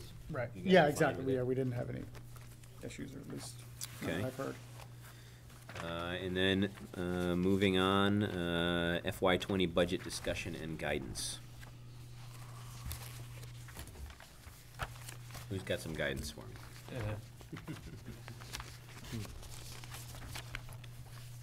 Well, last year, I think there's two dimensions to this. We're gonna have the town side, both from operating capital, and then the school committee. That's its own line item that we're gonna talk about separately, the school part, so maybe we break it apart and just talk Right. about the town piece. Last year, the town came in under 1% in terms of cost. Lowest we've ever seen, I think, in a long, long time. That's great. Beat that, I guess that would be awesome. It's not, but it has been our normal Right. expectation. We've usually been closer, like, on average, you know, in whether it's inflation or cost of living increases or other economic growth factors, you know, since the Great Recession, things have been growing but at a relatively stable rate in some ways. So I don't know, it's hard getting economic forecasts that say what's the right perfect thing to do. But I think the last time we heard from the Board of Assessors, and they look back, is it a year or two is what we use for They their do look too. back in terms of what the Yeah. increase Projection. might be in assessment? That could be in the 4 to 5% range, maybe. So all that means to me is those are conditions that we've seen before. And we've oftentimes before gone with somewhat less than under 3% in terms of a total target change for operating expense year over year. Now, I know you've only been here 2 months, Joe, so. September, October, almost 2.5. Oh, yeah, long time. So, and we just went through the first quarter report, which is now starting to give us some comparatives year to year, and we had insight to that from Marissa. So to me, this around that target seems like another reasonable high-level target from a spending standpoint for the town side spending. What was the target you said? Closer to somewhere around 3%. I mean, if we could achieve 1% and deliver all the services and pay for the Right. cost of living increases that we've got obligated, then great. You know, not saying spend more money. It's just usually what we've done in terms of targets has usually been related to that because of the cost of living 2% increases Yeah. that we've had. And then, you know, that's 1% for, there's pay increases that people get. You know, a lot of it's personnel-related costs. It's not, I'm not sure where we're sitting here staring down some huge unknown project expense that we were unaware of. So that, I'm not saying we shouldn't do something different than we've done before, but that's been our logic in the past. If I may, I think we need to be mindful that close to 2/3 of our municipal side budget are personnel related. Yep. And the last time around, we were at a 2% cost of living annual increase, whereas schools were 2.5%, I think. We have not been informed as to the new contract, but assuming it's more than 2%, assuming it's 2.5% a year for 3 years, that's the second 3-year package where our employees are falling behind. And Joe's going to be doing the bargaining, and I don't want to screw that up by saying a hell of a lot, but I think we have to be mindful of the equities associated with that history and now the new contract, which will put some pressure on the budget. Yeah. So when Marissa and I met with the Finance Commission last week, we did talk to them a little bit about some of the things that are potential drivers for this upcoming budget season. And I won't read through the whole thing here, but for instance, our Vision and Munis softwares are both going to require some increases in the expense. The Munis contract has expired, so we have to negotiate a new deal. And Vision has a scheduled upgrade that's going to cost us about $35,000. We've been tipped off by Cabot Risk, the property and casualty arm of Maya, that they're projecting increases for us this year, and we're meeting with Patricia Sullivan from Maya on December 5th to get a better handle on that. We've also heard already from Maya and our independent employee health insurance broker that we should probably plan on a 10% increase in employee health costs. Workers' comp increase last year was 16% over the previous year, and we had a large settlement this year, so conservatively, Marissa and I are recommending that we expect around 25% this year, in addition to last year's 16%. We have three of our unions are up for negotiation this year, and you already mentioned trash and recycle fees. So, you know, that's just kind of some of the high-level stuff that, in addition to planning for employee pay raises, you know, 16% of workers' comp isn't like a huge number in the overall budget. You know, I think we wound up realizing it was around $40,000 change last year. But you add another 25% onto that change this year, and it's, you know, you're starting to add up. So we're not saying that we're out here trying to spend the town's money. We're gonna do everything we can to contain costs as best we can, but at a certain point, if you try to keep to the 1%, you're basically asking us to reduce services. Right. And in a budget where 65% or better is employee costs, when you ask us to reduce services, you're asking us to lay people off. Right. So just want everybody to be aware of that. Yeah, no, I mean, I think that's a good encapsulation of the issue, which I think we have a lot more things this year that are gonna make it hard to keep that number down. And I don't think anyone's talking about not having a level services budget. So we should talk about that now, but. No, I think we had kind of a perfect storm at our 1% there. Right. We had some turnover, we had some projects that didn't come to fruition, we had all this stuff that kind of added up to that, or I should say didn't add up. So we had a lower percentage increase. And like Scott said, we're typically 2% to 3% increase per year with just COLAs and everything like that. So I think if we kind of stick within that range, I think we'll be good. But keeping it on the lower end if we can with all these different things. I think one thing, you're mentioning healthcare there going up. And I can't remember if it was Marissa I was talking to or someone else, and maybe even Allison's mentioned it before. She's not here tonight, but Mia has some programs that we can do for employees that will, like a nutritionist can come in and do a seminar, and that will lower our rate. And there's all these different programming things. I don't know if we've taken advantage of many of them, but it would be worth, we are doing that? We get Maya rewards. Yeah. We promote the programs to the employees and try to get them to take advantage of it so that we can get the, and there's other trainings and things that we can do on the property casualty risk stuff. We can save money on our property casualty. Yeah, as much of that as we can Sending our employees maximize, to, the different better. kind of programs, or a different kind of training programs so that they are safer in the workplace and reduce. Right. Yeah, I think about when I was a kid, I took a safe driving course and it lowered my insurance for my parents. Right. So it's the same kind of thought, right, with the healthcare. And we did go out, another thing we saved in healthcare with Michael was we went out and we farmed out another insurance company. That helped us too. You know, as long as we can keep that, it's gonna keep going up, but as long as we can try to control that a little bit, we'll be better off. Well, that's why we're engaged with the broker. Our broker is NFP.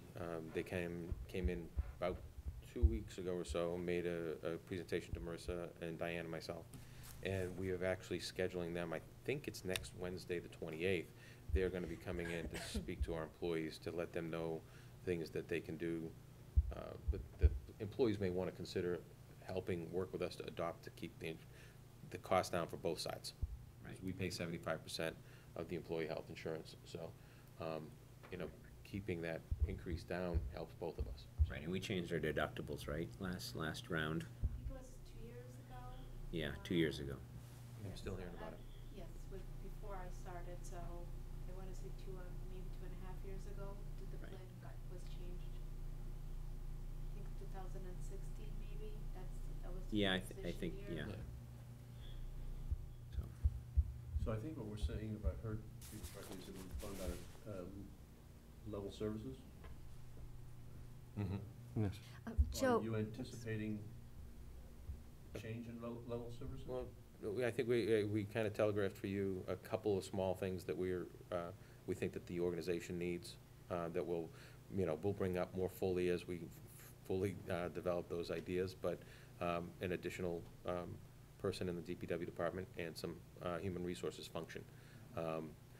Specifically, both of those things in our mind reduce costs long-term and reduce exposure and risk for the town as far as being able to do a better job of planning and being able to do a better job of taking care of our personnel issues so that we don't, that those things can run away from you and start to cost a lot of money right away. So if we can spend a little bit of money up front, we can keep ourselves from having those. I bring it up only because you did Yeah, I know.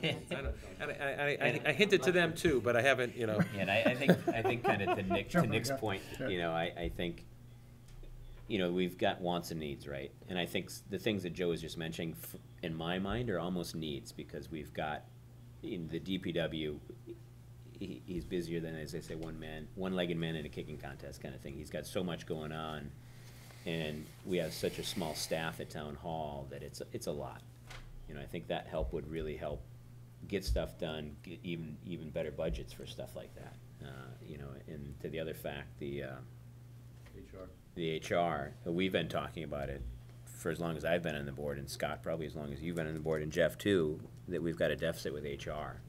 You know, and we've tried, I think we tried to ask the school a couple times to go in with somebody, and I think Joe's working on some other dynamic with HR and a shared service type of thing, so hopefully that all comes to fruition. I think there's a couple aspects on both those things. One, we've studied this stuff formally, right, with grants sometimes. DPW was recommended for, you know, being way low compared to other towns, yeah, and what we do. So we know that. And HR, I think there's also, we're not a huge organization, total of 70 or so people. The mechanism of escalating issues, if they exist too, having another path other than, well, I don't like what's going on with my manager, now I got to go above my manager's head directly.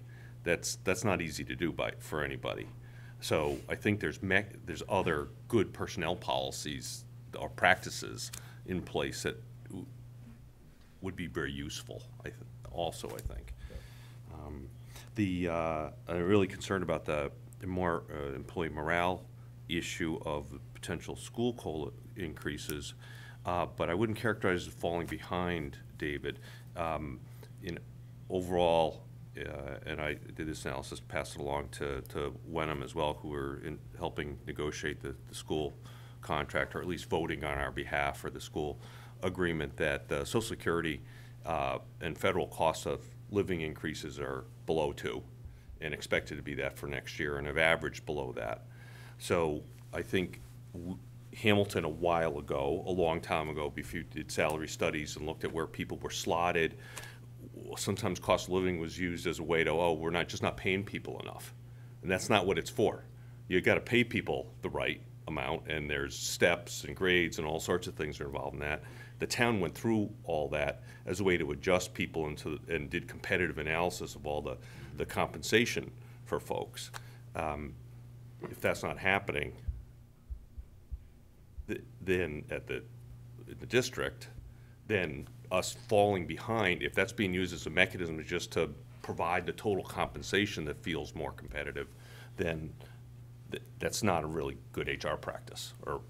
So I think I totally get the point of it's bad for morale. When things are different from what we're trying to do and what we negotiate, it makes it harder, because in some sense everybody's town employees.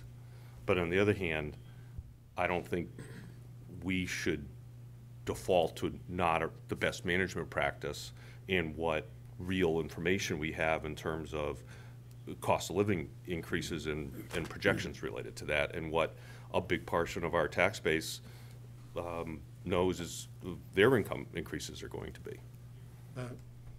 I would just ask all of us to be mindful that those kind of federally developed metrics, if they're applied inequitably in a given community, inclusive of a school district, they become diminished in terms of persuasion.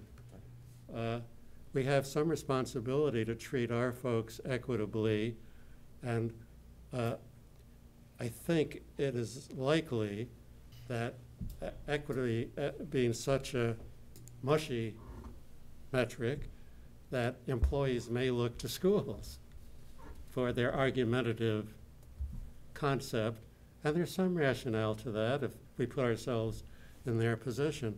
So if in the prior 3-year they lagged in the aggregate 1.5%, and if we're expecting them to lag again in the next 3 years, 1.5%, that's a 3% delta.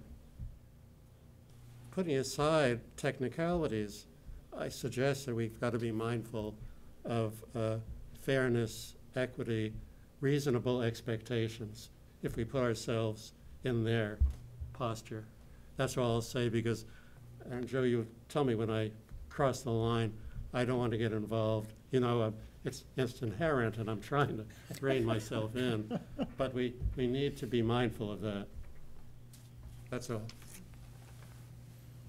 Any other guidance or discussion?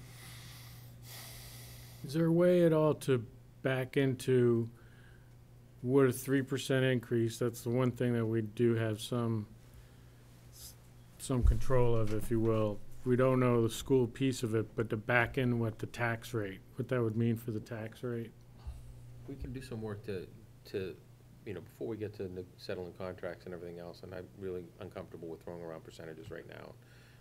I think there's a long way to go. We haven't even got the letters from the to initiate negotiations yet. Yeah.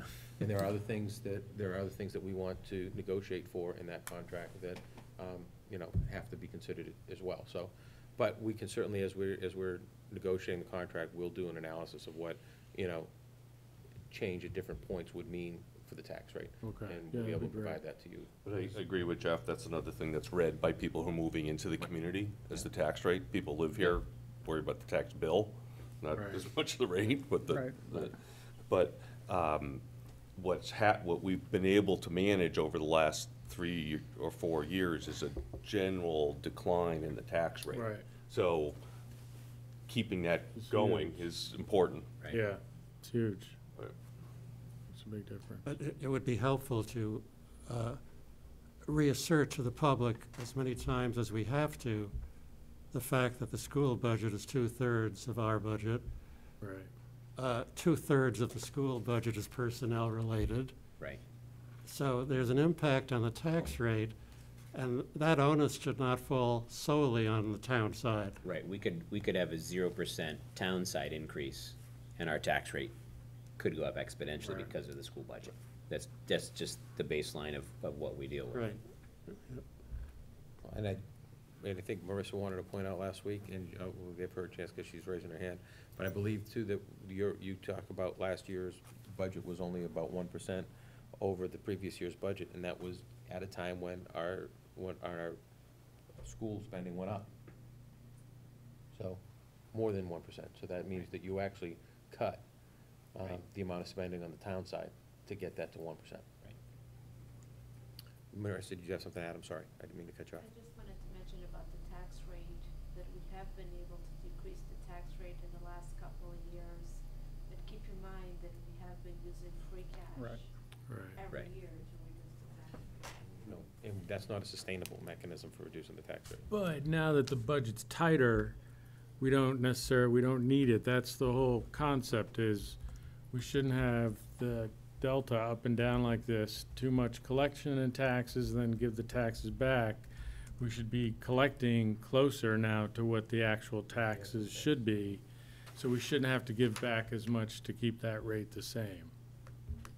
Yes, I Right. would agree to a certain extent, that yes, the budget being tighter would mean that, we're gonna generate less free cash for Right. one, so less free cash to give back as a tax rate reduction. Right. But Although there's been years that it's been almost $1 million to reduce the tax rates. But and we I c- don't think that was, in my opinion,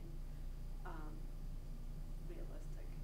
I think we should have kept it kind Sure, of yeah. stable rather than ups and downs. Well, so, and, you know, bear in mind, we're gonna try to do things like increase our reserves, right? Because that's actually the better place to keep money, if you need to keep money around for, you know, a rainy day. Right. General stabilization, capital stabilization, be able to build a financing strategy for our capital improvement plan based on what we have in capital stabilization and some other factors. So we wanna get to the point where you want every year to have a little bit of free cash, and that's, you know, good conservative budgeting, but also then really watching your margins and making sure you're spending within your means and don't spend. That's what creates free cash, right? But that doesn't mean you're overtaxing. It just means that you're doing it right on both sides. Right.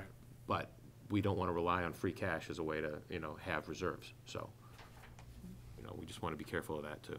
So. We move on to the school. Yeah, I was gonna say, anything else on that last one? No, I agree with Nick. Let's move on to FY 20 fiscal year 20 budget school asks. And we should have a little list in our packets here, a list of the school asks. And I'll just read through them really quick for the folks at home. OPEB, school resource officer, FY 20 budget target, run rate, new services, 3 to 5 year operating budget, capital stabilization fund, facilities master plan, priorities from failed bond issue, update on special needs initiative, update on current collective bargaining agreement, shared services, IT, purchasing, etc. And then if level budget, where would the cuts be? Anything else that people think of? Want to elaborate on any of those? Is the school resource officer an unfunded mandate from the state? You said you. Yeah, actually, you know what, I don't have it that. with me, but I read it on my, I have a copy of the law, so the state did pass a law that requires school districts to have a school resource officer, and if you don't have the resources to do it, you can apply for a waiver. So for the last several years, Chief Stevens has been applying for the waiver on behalf of the town of Hamilton and our partnership in the regional school district, and been getting it.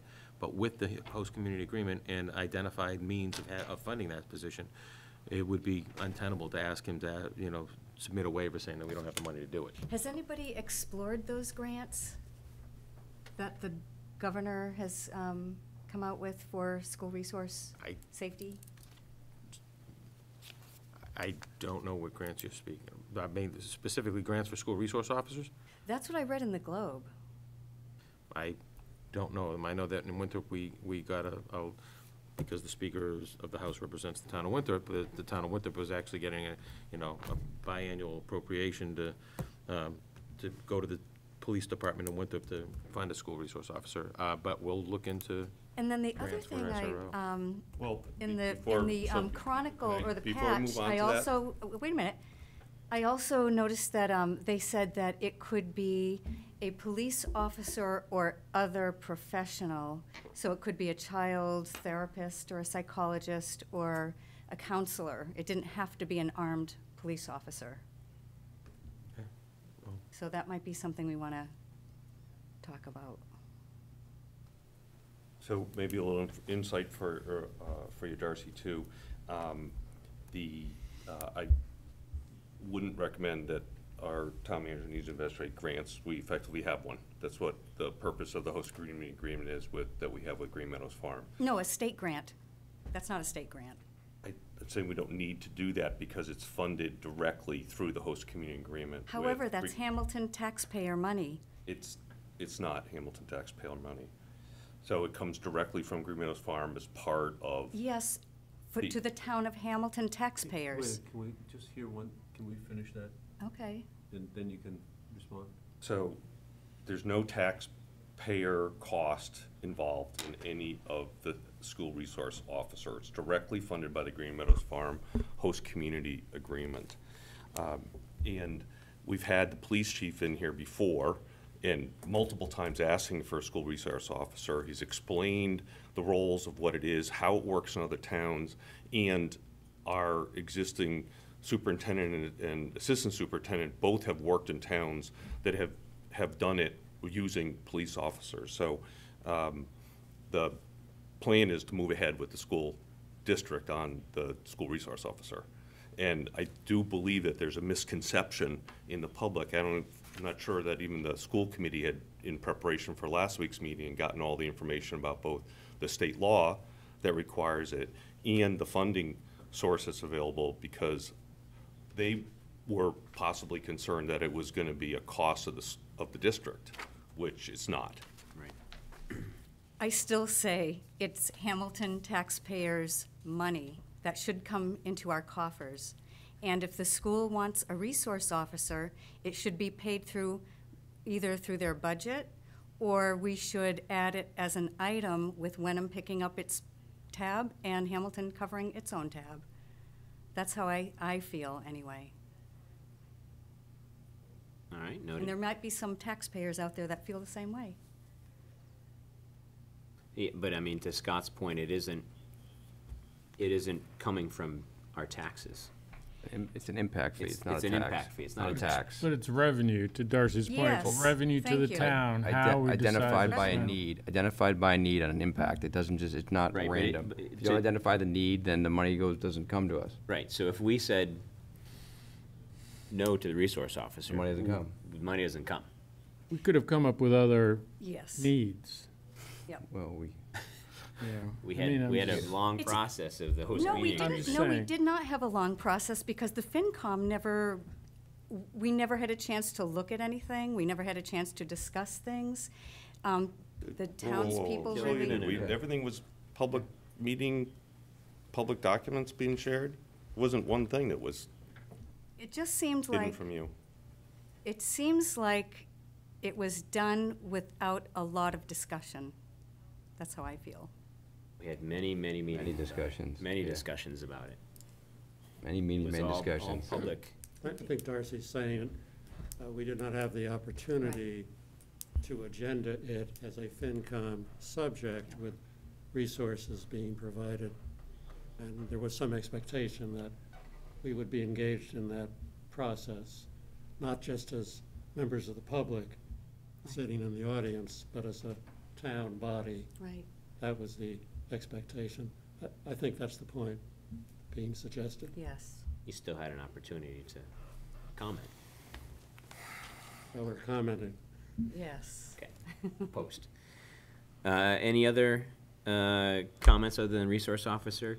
I think our list is good, but it's going to be perceived by the school committee, I think, as overly long. Yes. That we need to focus on a few things that we really want them to work on. Phil's been great, engaging the district, the school committee. It's really wonderful.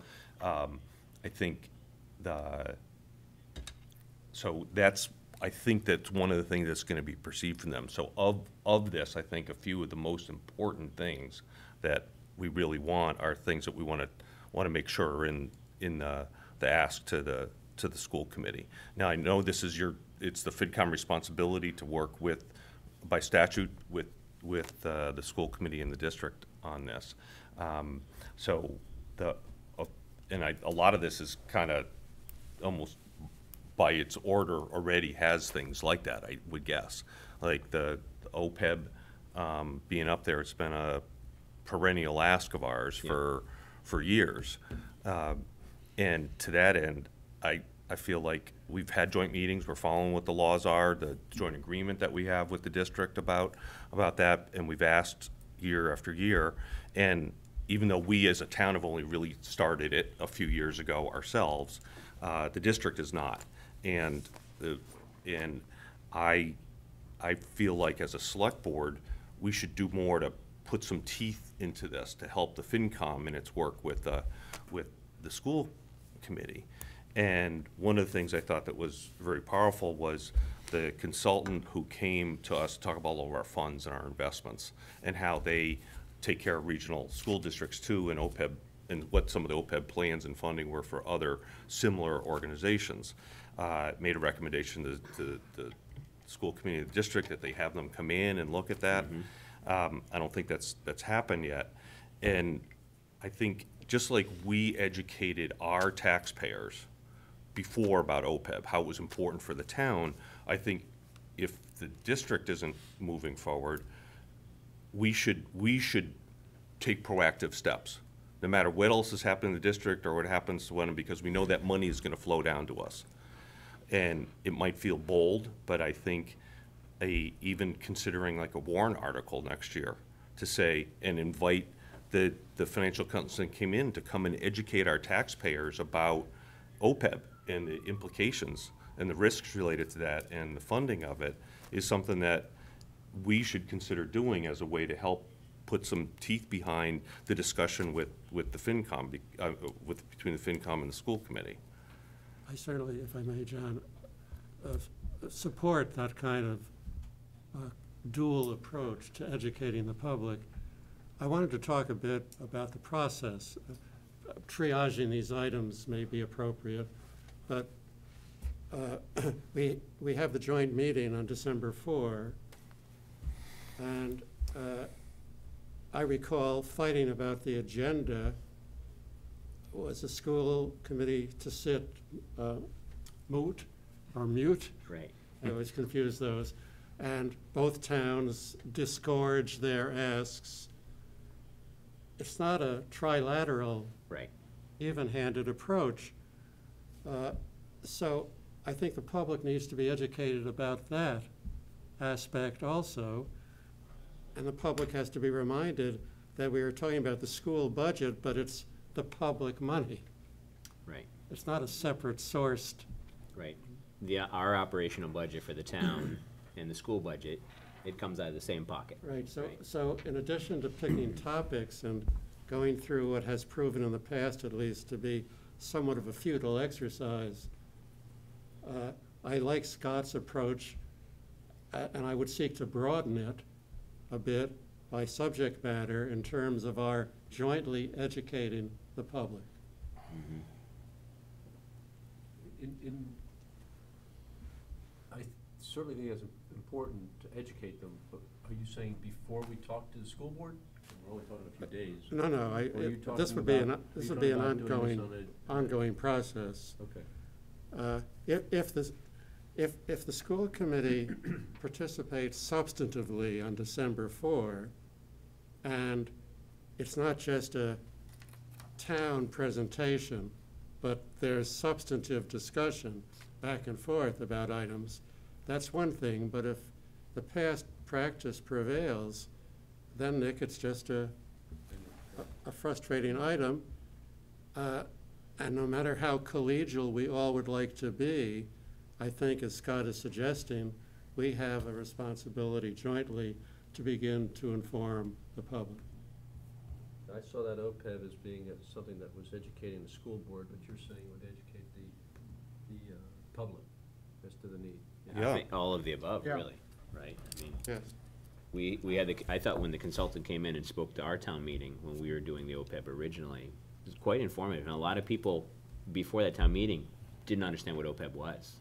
And after that, they at least knew the basics of it and why we were doing it. And that it was achievable. It was achievable, that right. Was the thing that I thought was and that's the thing. Coming forward. Right, and I think last year when I pressed Jeff Sands about OPEB, when I said, oh, I've got all this, but where's the OPEB? And he said, well, we're not dealing with it, basically.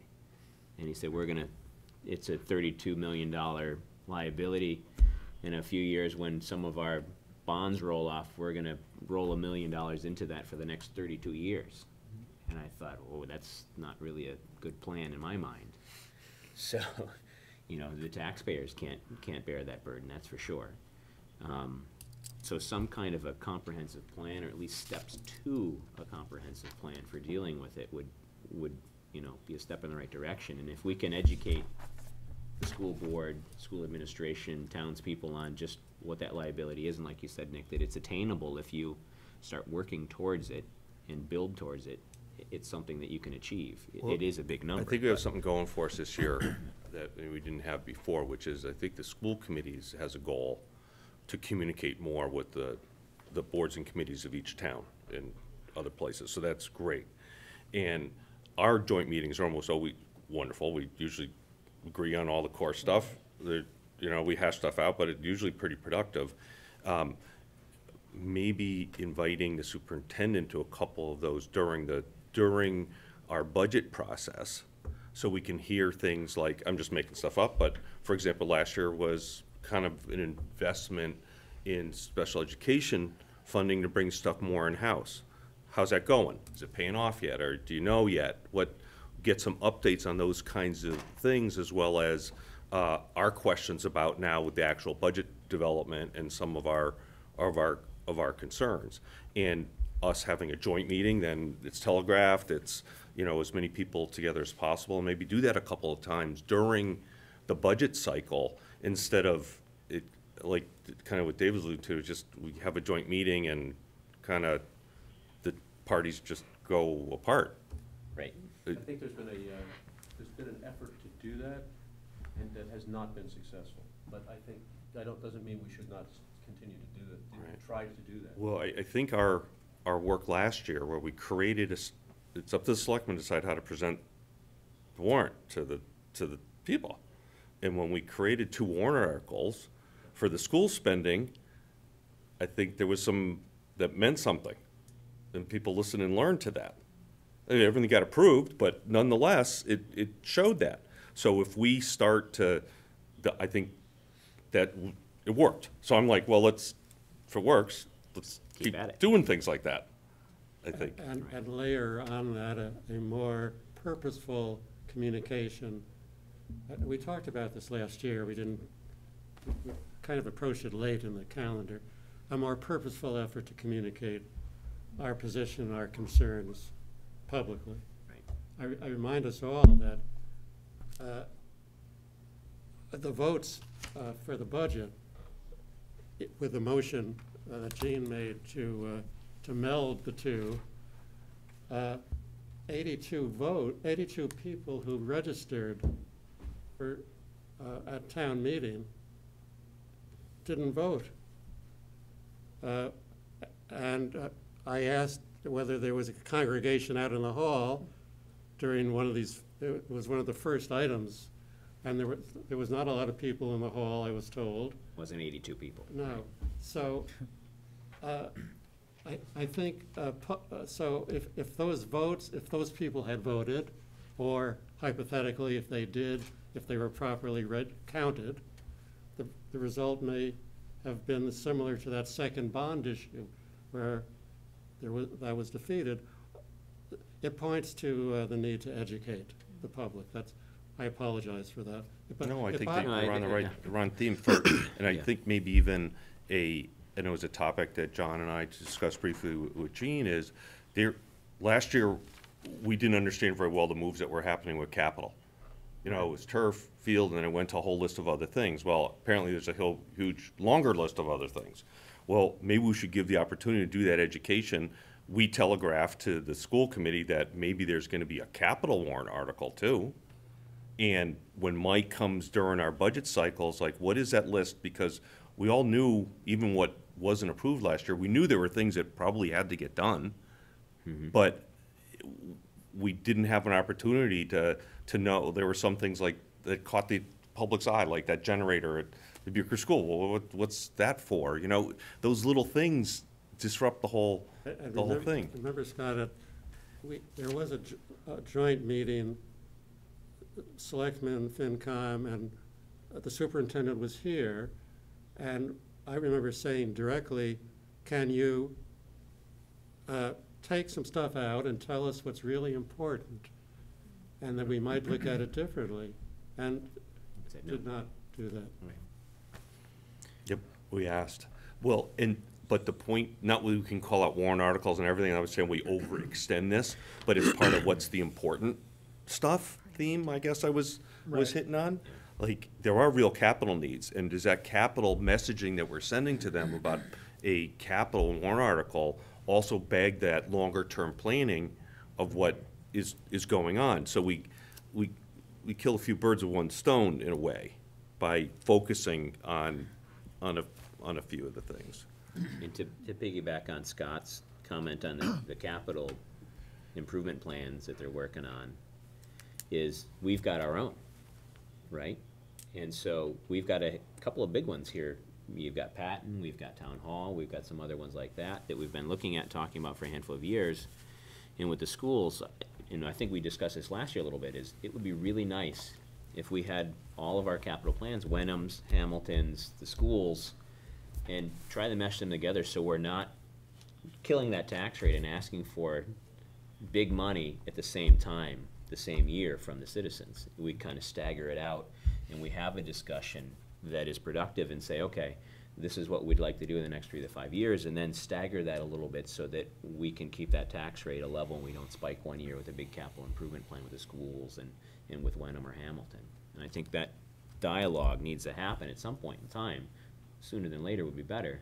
And I think also having Mike Harvey or Jeff come in and talk to us and the FinCom about, you know, what's your capital plan and how is this special education thing going? Is that working out? What are the needs that you didn't get that you do need, that are need to have now, and what's the want list? Those discussions haven't really happened, or they haven't been productive up until this point. So I think bringing him in or someone in from the school committee to talk to those things, hopefully that line of communication will build on that, and we can do that in almost a regular cadence, how we have department heads come to our meetings, or the Board of Selectmen meetings, and report out. Tim will come to a meeting, or Patrick will come to a meeting every once in a while, quarterly, and tell us something. If we can fold in the school committee or school administration into that cadence and the budget cycle and stuff like that, that's only gonna help us in this whole process. And make it a normal, this is what we do every year kind of thing when we're talking about our finance schedule here for meetings and stuff. I think that's gonna be really helpful if we can make that happen.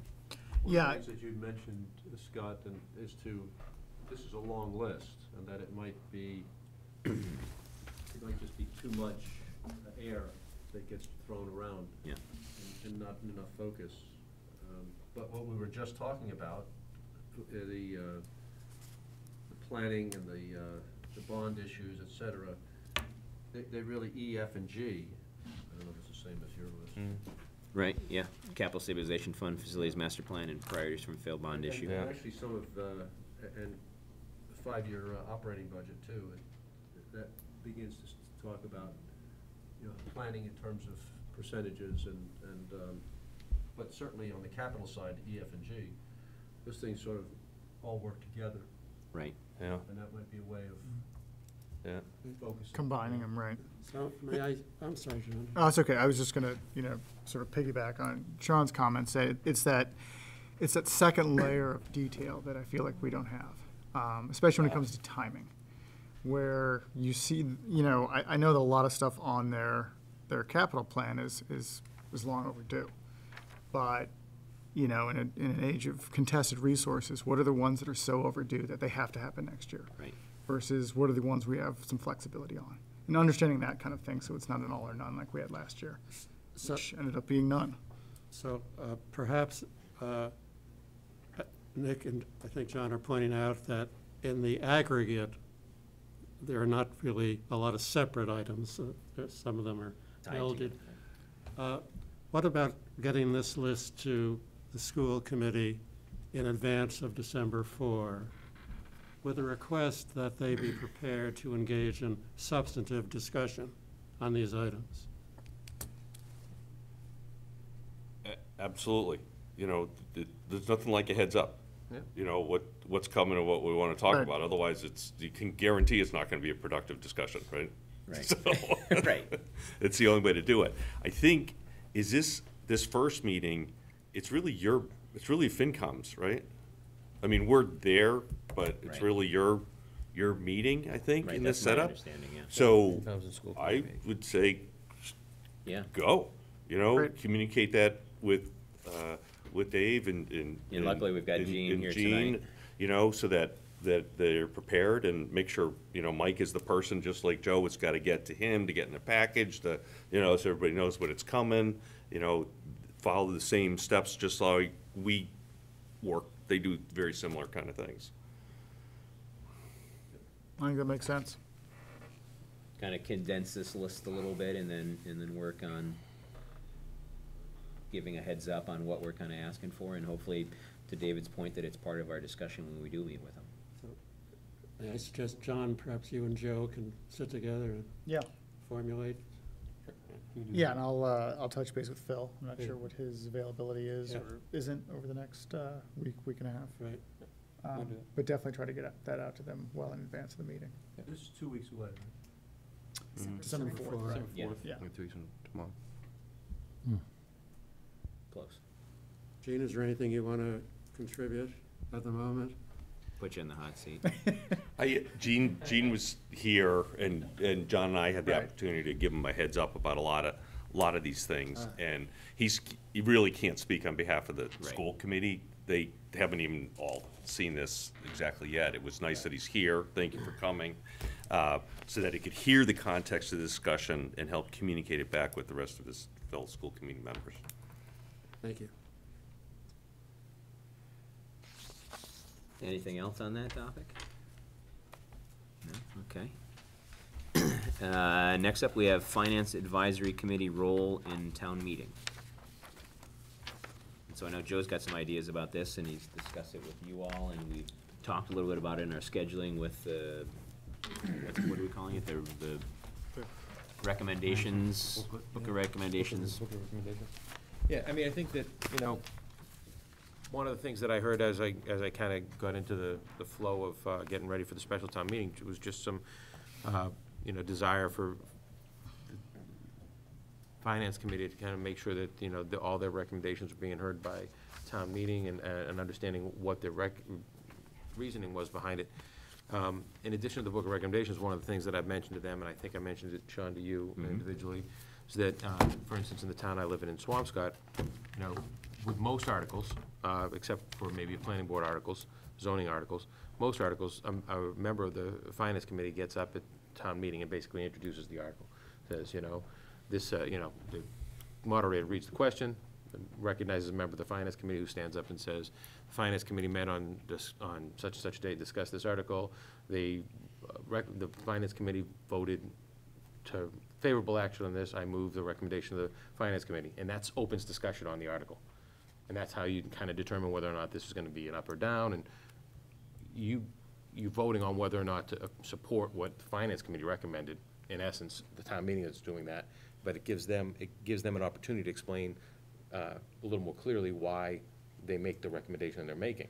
It still leaves the floor wide open for debate on the issue. And generally, I found in Swampscott it worked quite well because the Board of Selectmen and the Finance Committee worked together pretty well to make sure that What's the order again? Who reads the?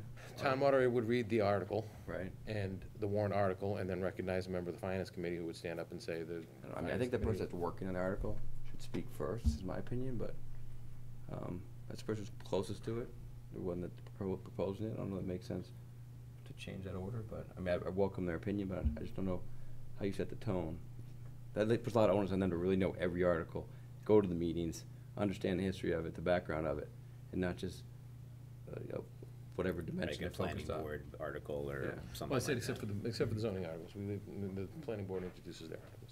But some things are combined, social and financial issues, so that's what gets difficult. The venue of FinCom, in terms of its relationship to town meeting, goes beyond financial items by statute. And I think there's precedent for what Joe is suggesting in Wenham and Ipswich. I think they present FinCom-originated booklets to town meeting. I've seen them. And I think, John, we were generally supportive of Joe's suggestion. Yeah, I mean, certainly the separate booklet, I think we've totally wrapped our heads around the order of motions. I mean, when you'd seen it, Joe, where FinCom moved every motion, but except for every article except for the planning board stuff.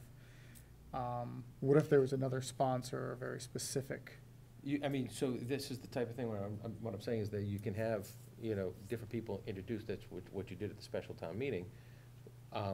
But, generally the town meeting should hear from the FinCom what their recommendation on that is. So fine, so the CPC article is, we're requesting town meeting to approve blah, blah, blah, blah, blah. FinCom should be given the opportunity to say FinCom's official recommendation on this article is. I think, Bill, it's kind of how we handle stuff already, right? In a way. It just structures it a little better, and I like the idea of a written opinion as best as possible ahead of time too, which is great, because it's always like, never get enough information soon enough. Right. So that's wonderful. And a thing like a CPC article, if I was sitting in the audience, like I have a lot of times, if the FinCom got up and said, go for this one, and here you're gonna hear from this group about all the details of it, that'd be great. Or if you said, no, we really only support it, here's the 5 reasons, but these folks are gonna stand up and give you, Right. give you the thing, that's cool too. Right. You know, I don't think it has to be more complicated. I don't have a problem. I have a problem with the order. I just think, Yeah. I think the person who's promoting the article should speak on it first, is my only opinion. And then the people who have opinions on it speak second. A lot of people put a lot of work into the article, and so they should be able to present the article. That's my only opinion.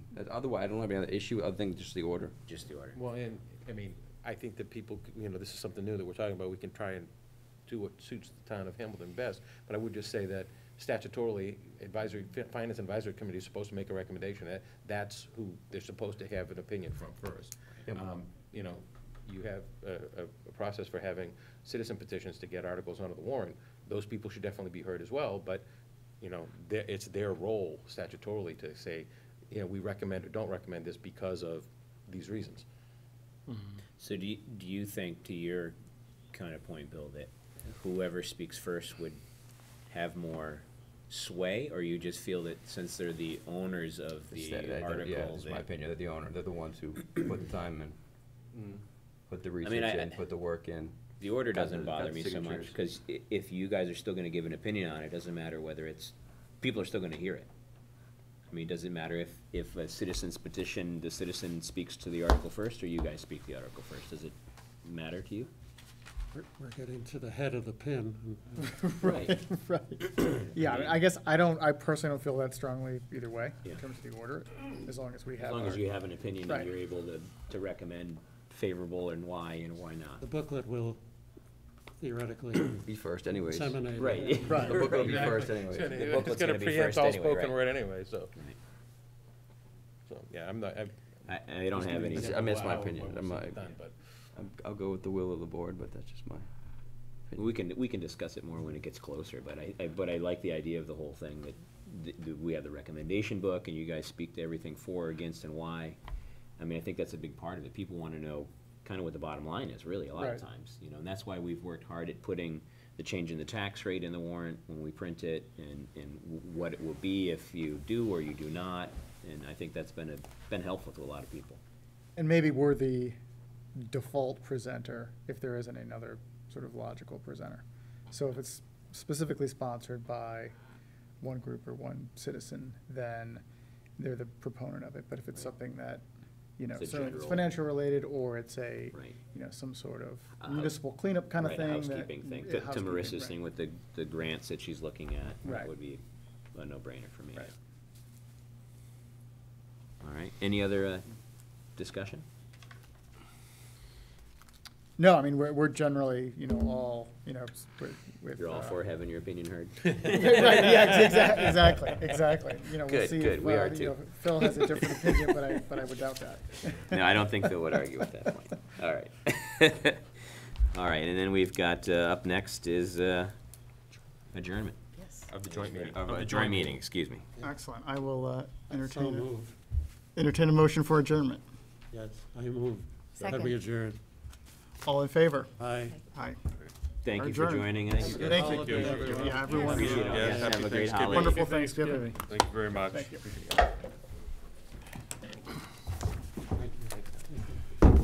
Darcy? Thank you. Nick? You get a long arm, so I can reach over straight. Works. All right. This is as far as it goes in.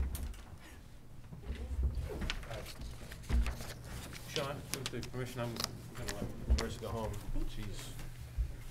Well, we can handle the bonds without her? We can, we have the motion right here, so. vote of the- You trust us? Is this, I gotta read the whole thing when we do it? Okay. You think you've trained us by now? We have, before she splits, we've got the right motion to read too? Yep. Yeah, we've got it right Okay. here. Yep. So, Have a good holiday. Thank you very much. You guys have a lot of stuff to sign tonight. Thank you. Thanks, everyone. All right, thank thanks, you Sean. guys. Bye-bye. Would Bill read this? Yeah, you can, Jeff. Sure. Because he's signing it, right? He's the clerk. Yep. Yep. Here. Bill reads this. So you have a Yeah, I copy got it of right this giant motion? Yeah, I got it right here. At that point.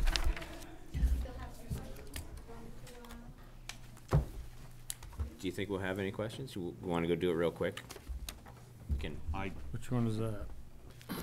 I don't have any questions about it. Looks On like our a great next tax, item. looks like a great interest rate and Yeah. premium and, Good. Thank you, Marissa. Yeah. yeah, thanks for Happy sending it. Thanksgiving. All right, so we have a couple more items here on our agenda for the Board of Selectmen. We have approve, you say ban or B-A-N? Ban. Ban sale. On anticipation note, yep. For water in the amount of $1,500,000. And we have a motion here that Bill's gonna read. Okay. You want to time me? It's not a rush, it's gotta be Yeah, clear to like everybody. auctioneer read it. And we can get that to you in writing too if you need it. I, I'll give it to you right the afterwards. clerk of the Board of Selectmen of the Town of Hamilton, certify that at a meeting of the board held November 19th, 2018, of which meeting all members of the board were duly notified and at which a quorum was present. The following votes were unanimously passed, all of which appear upon the official record of the board in my custody. All right, so before you continue on that, since you're saying in past tense, we should probably vote on it. Right? Or do you want him to read that as the motion? What do you think, Joe? Do we have a motion here? I think we have Say to handle. approve. We gotta do each. of these things individually, so you Right. can, to approve, somebody should move to approve the So, sale of. happy to do the first one? Yeah. Yeah. I move to approve the sale of $1,500,000, 3.00% general obligation bond anticipation note, paren the notes, of the town dated November 30, 2018, and payable November 13, 2019, to Eastern Bank at par and accrued interest plus a premium of $10,089.92. Second. All those in favor? Aye. Aye, unanimous.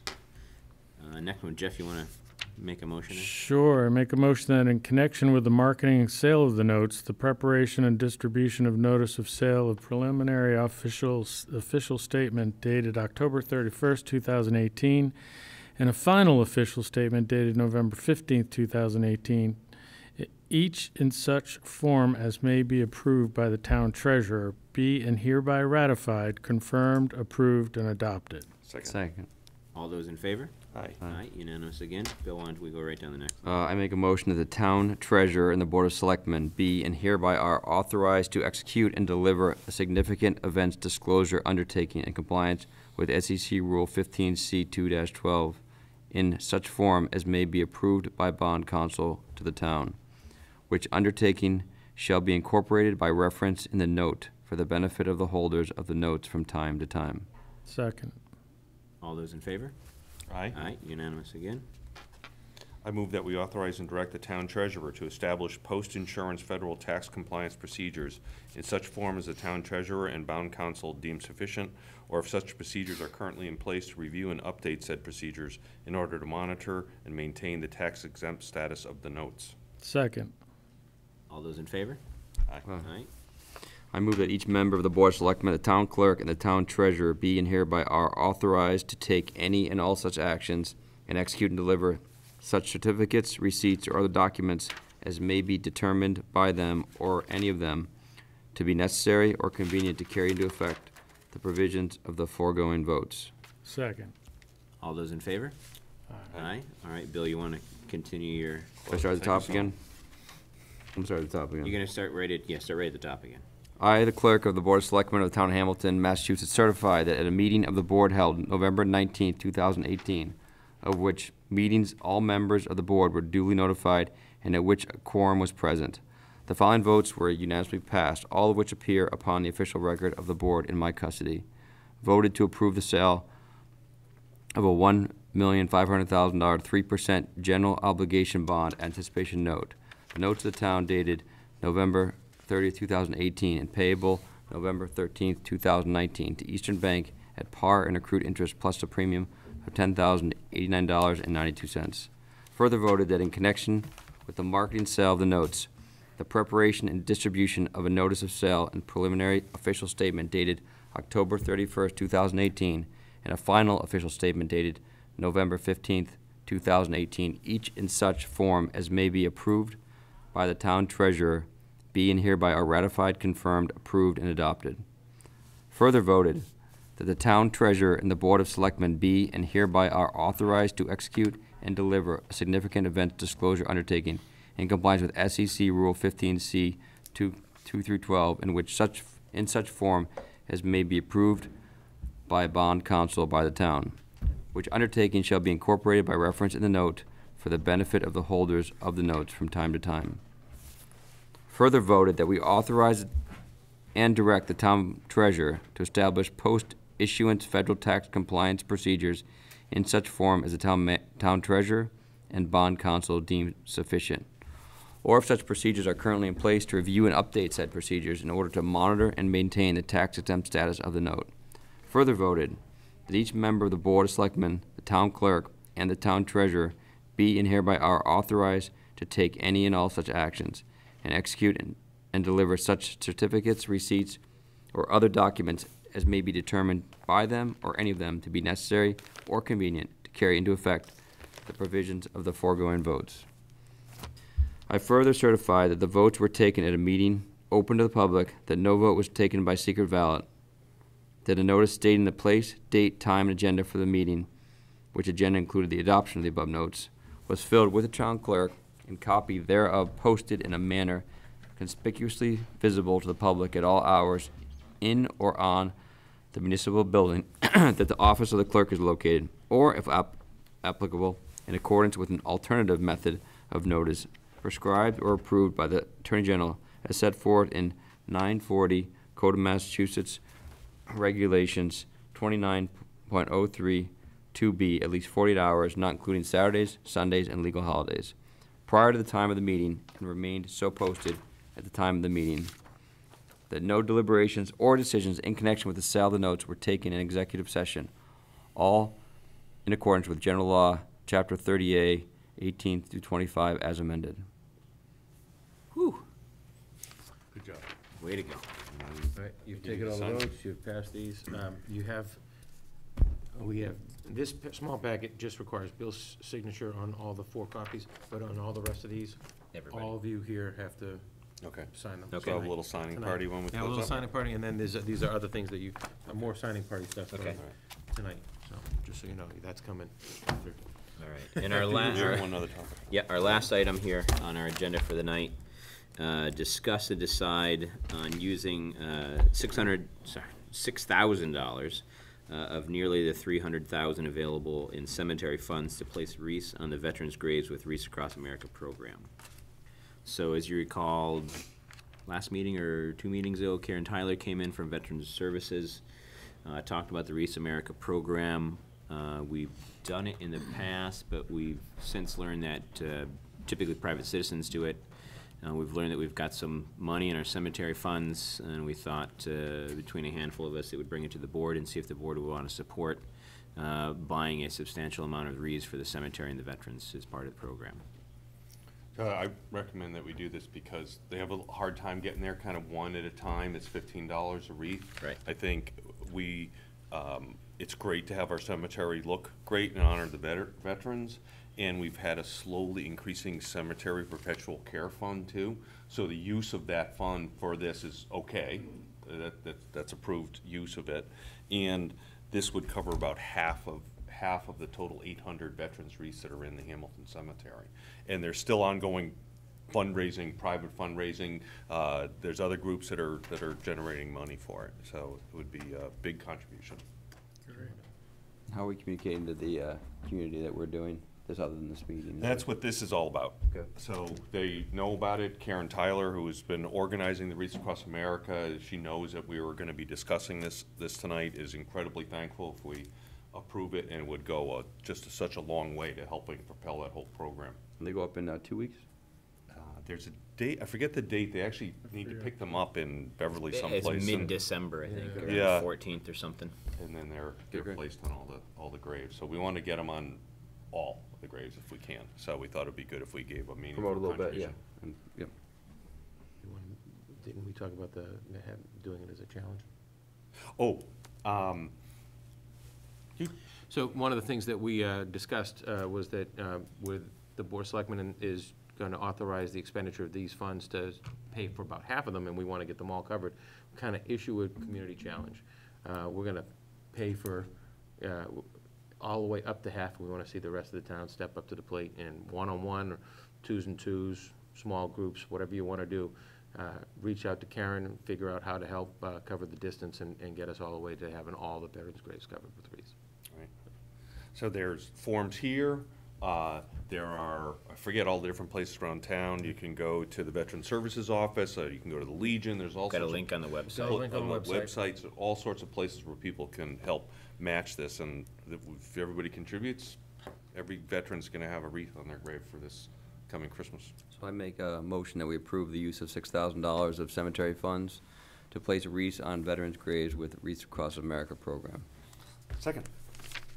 All those in favor? Aye. Wonderful. Future business. Anybody got any things on their plate they want to put on the next docket? No, not really. It's something I forgot. Well, we know that we gotta move the tax classification hearing. Yeah, we got tax classification. I've been, and Joe has been in contact with the Patton Ridge group about their trash pickup, and we'll be talking about that next.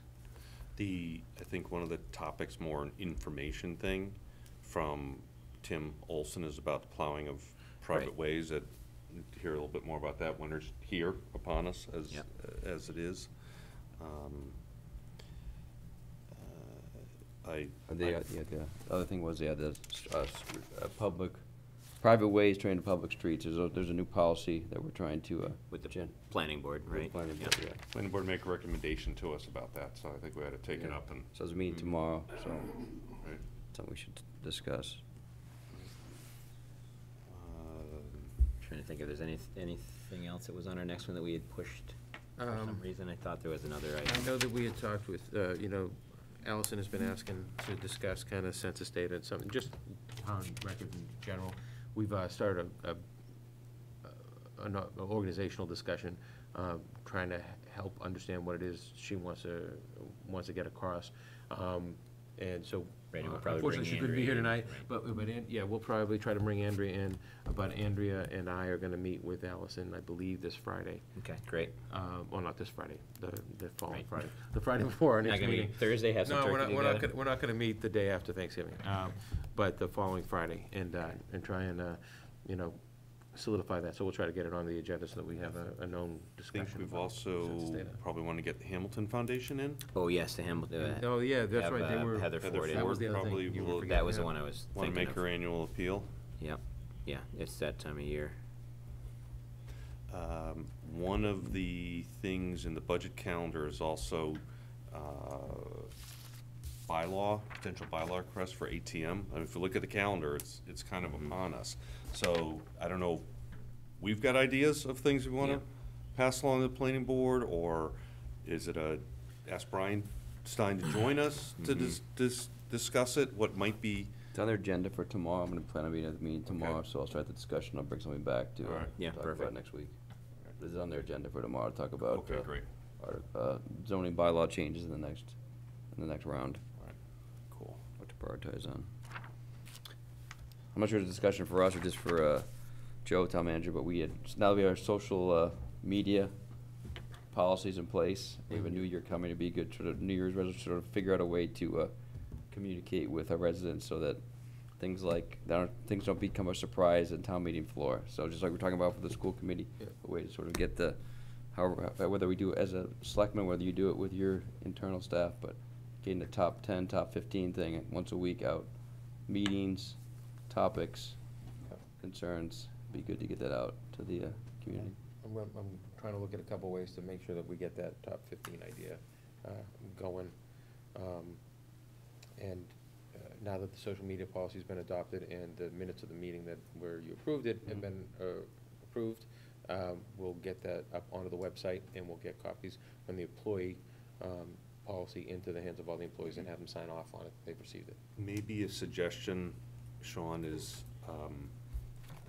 maybe just a public awareness versus an internal, there's no decision being made, but we had our meeting about goals for the town manager. It'd be good to review those with the Right. public, so they know I was just what gonna- those are that we came up with, so that it's out there and they know what we're asking the town to, as the top goals. That's to a great march one. to. In fact, I apologize. I was going to put that in my report tonight, that we had a really productive meeting, setting some goals for town manager and talking about kind of higher level kind of I topics think and it stuff. deserves a full, Full agenda debrief. item, yeah.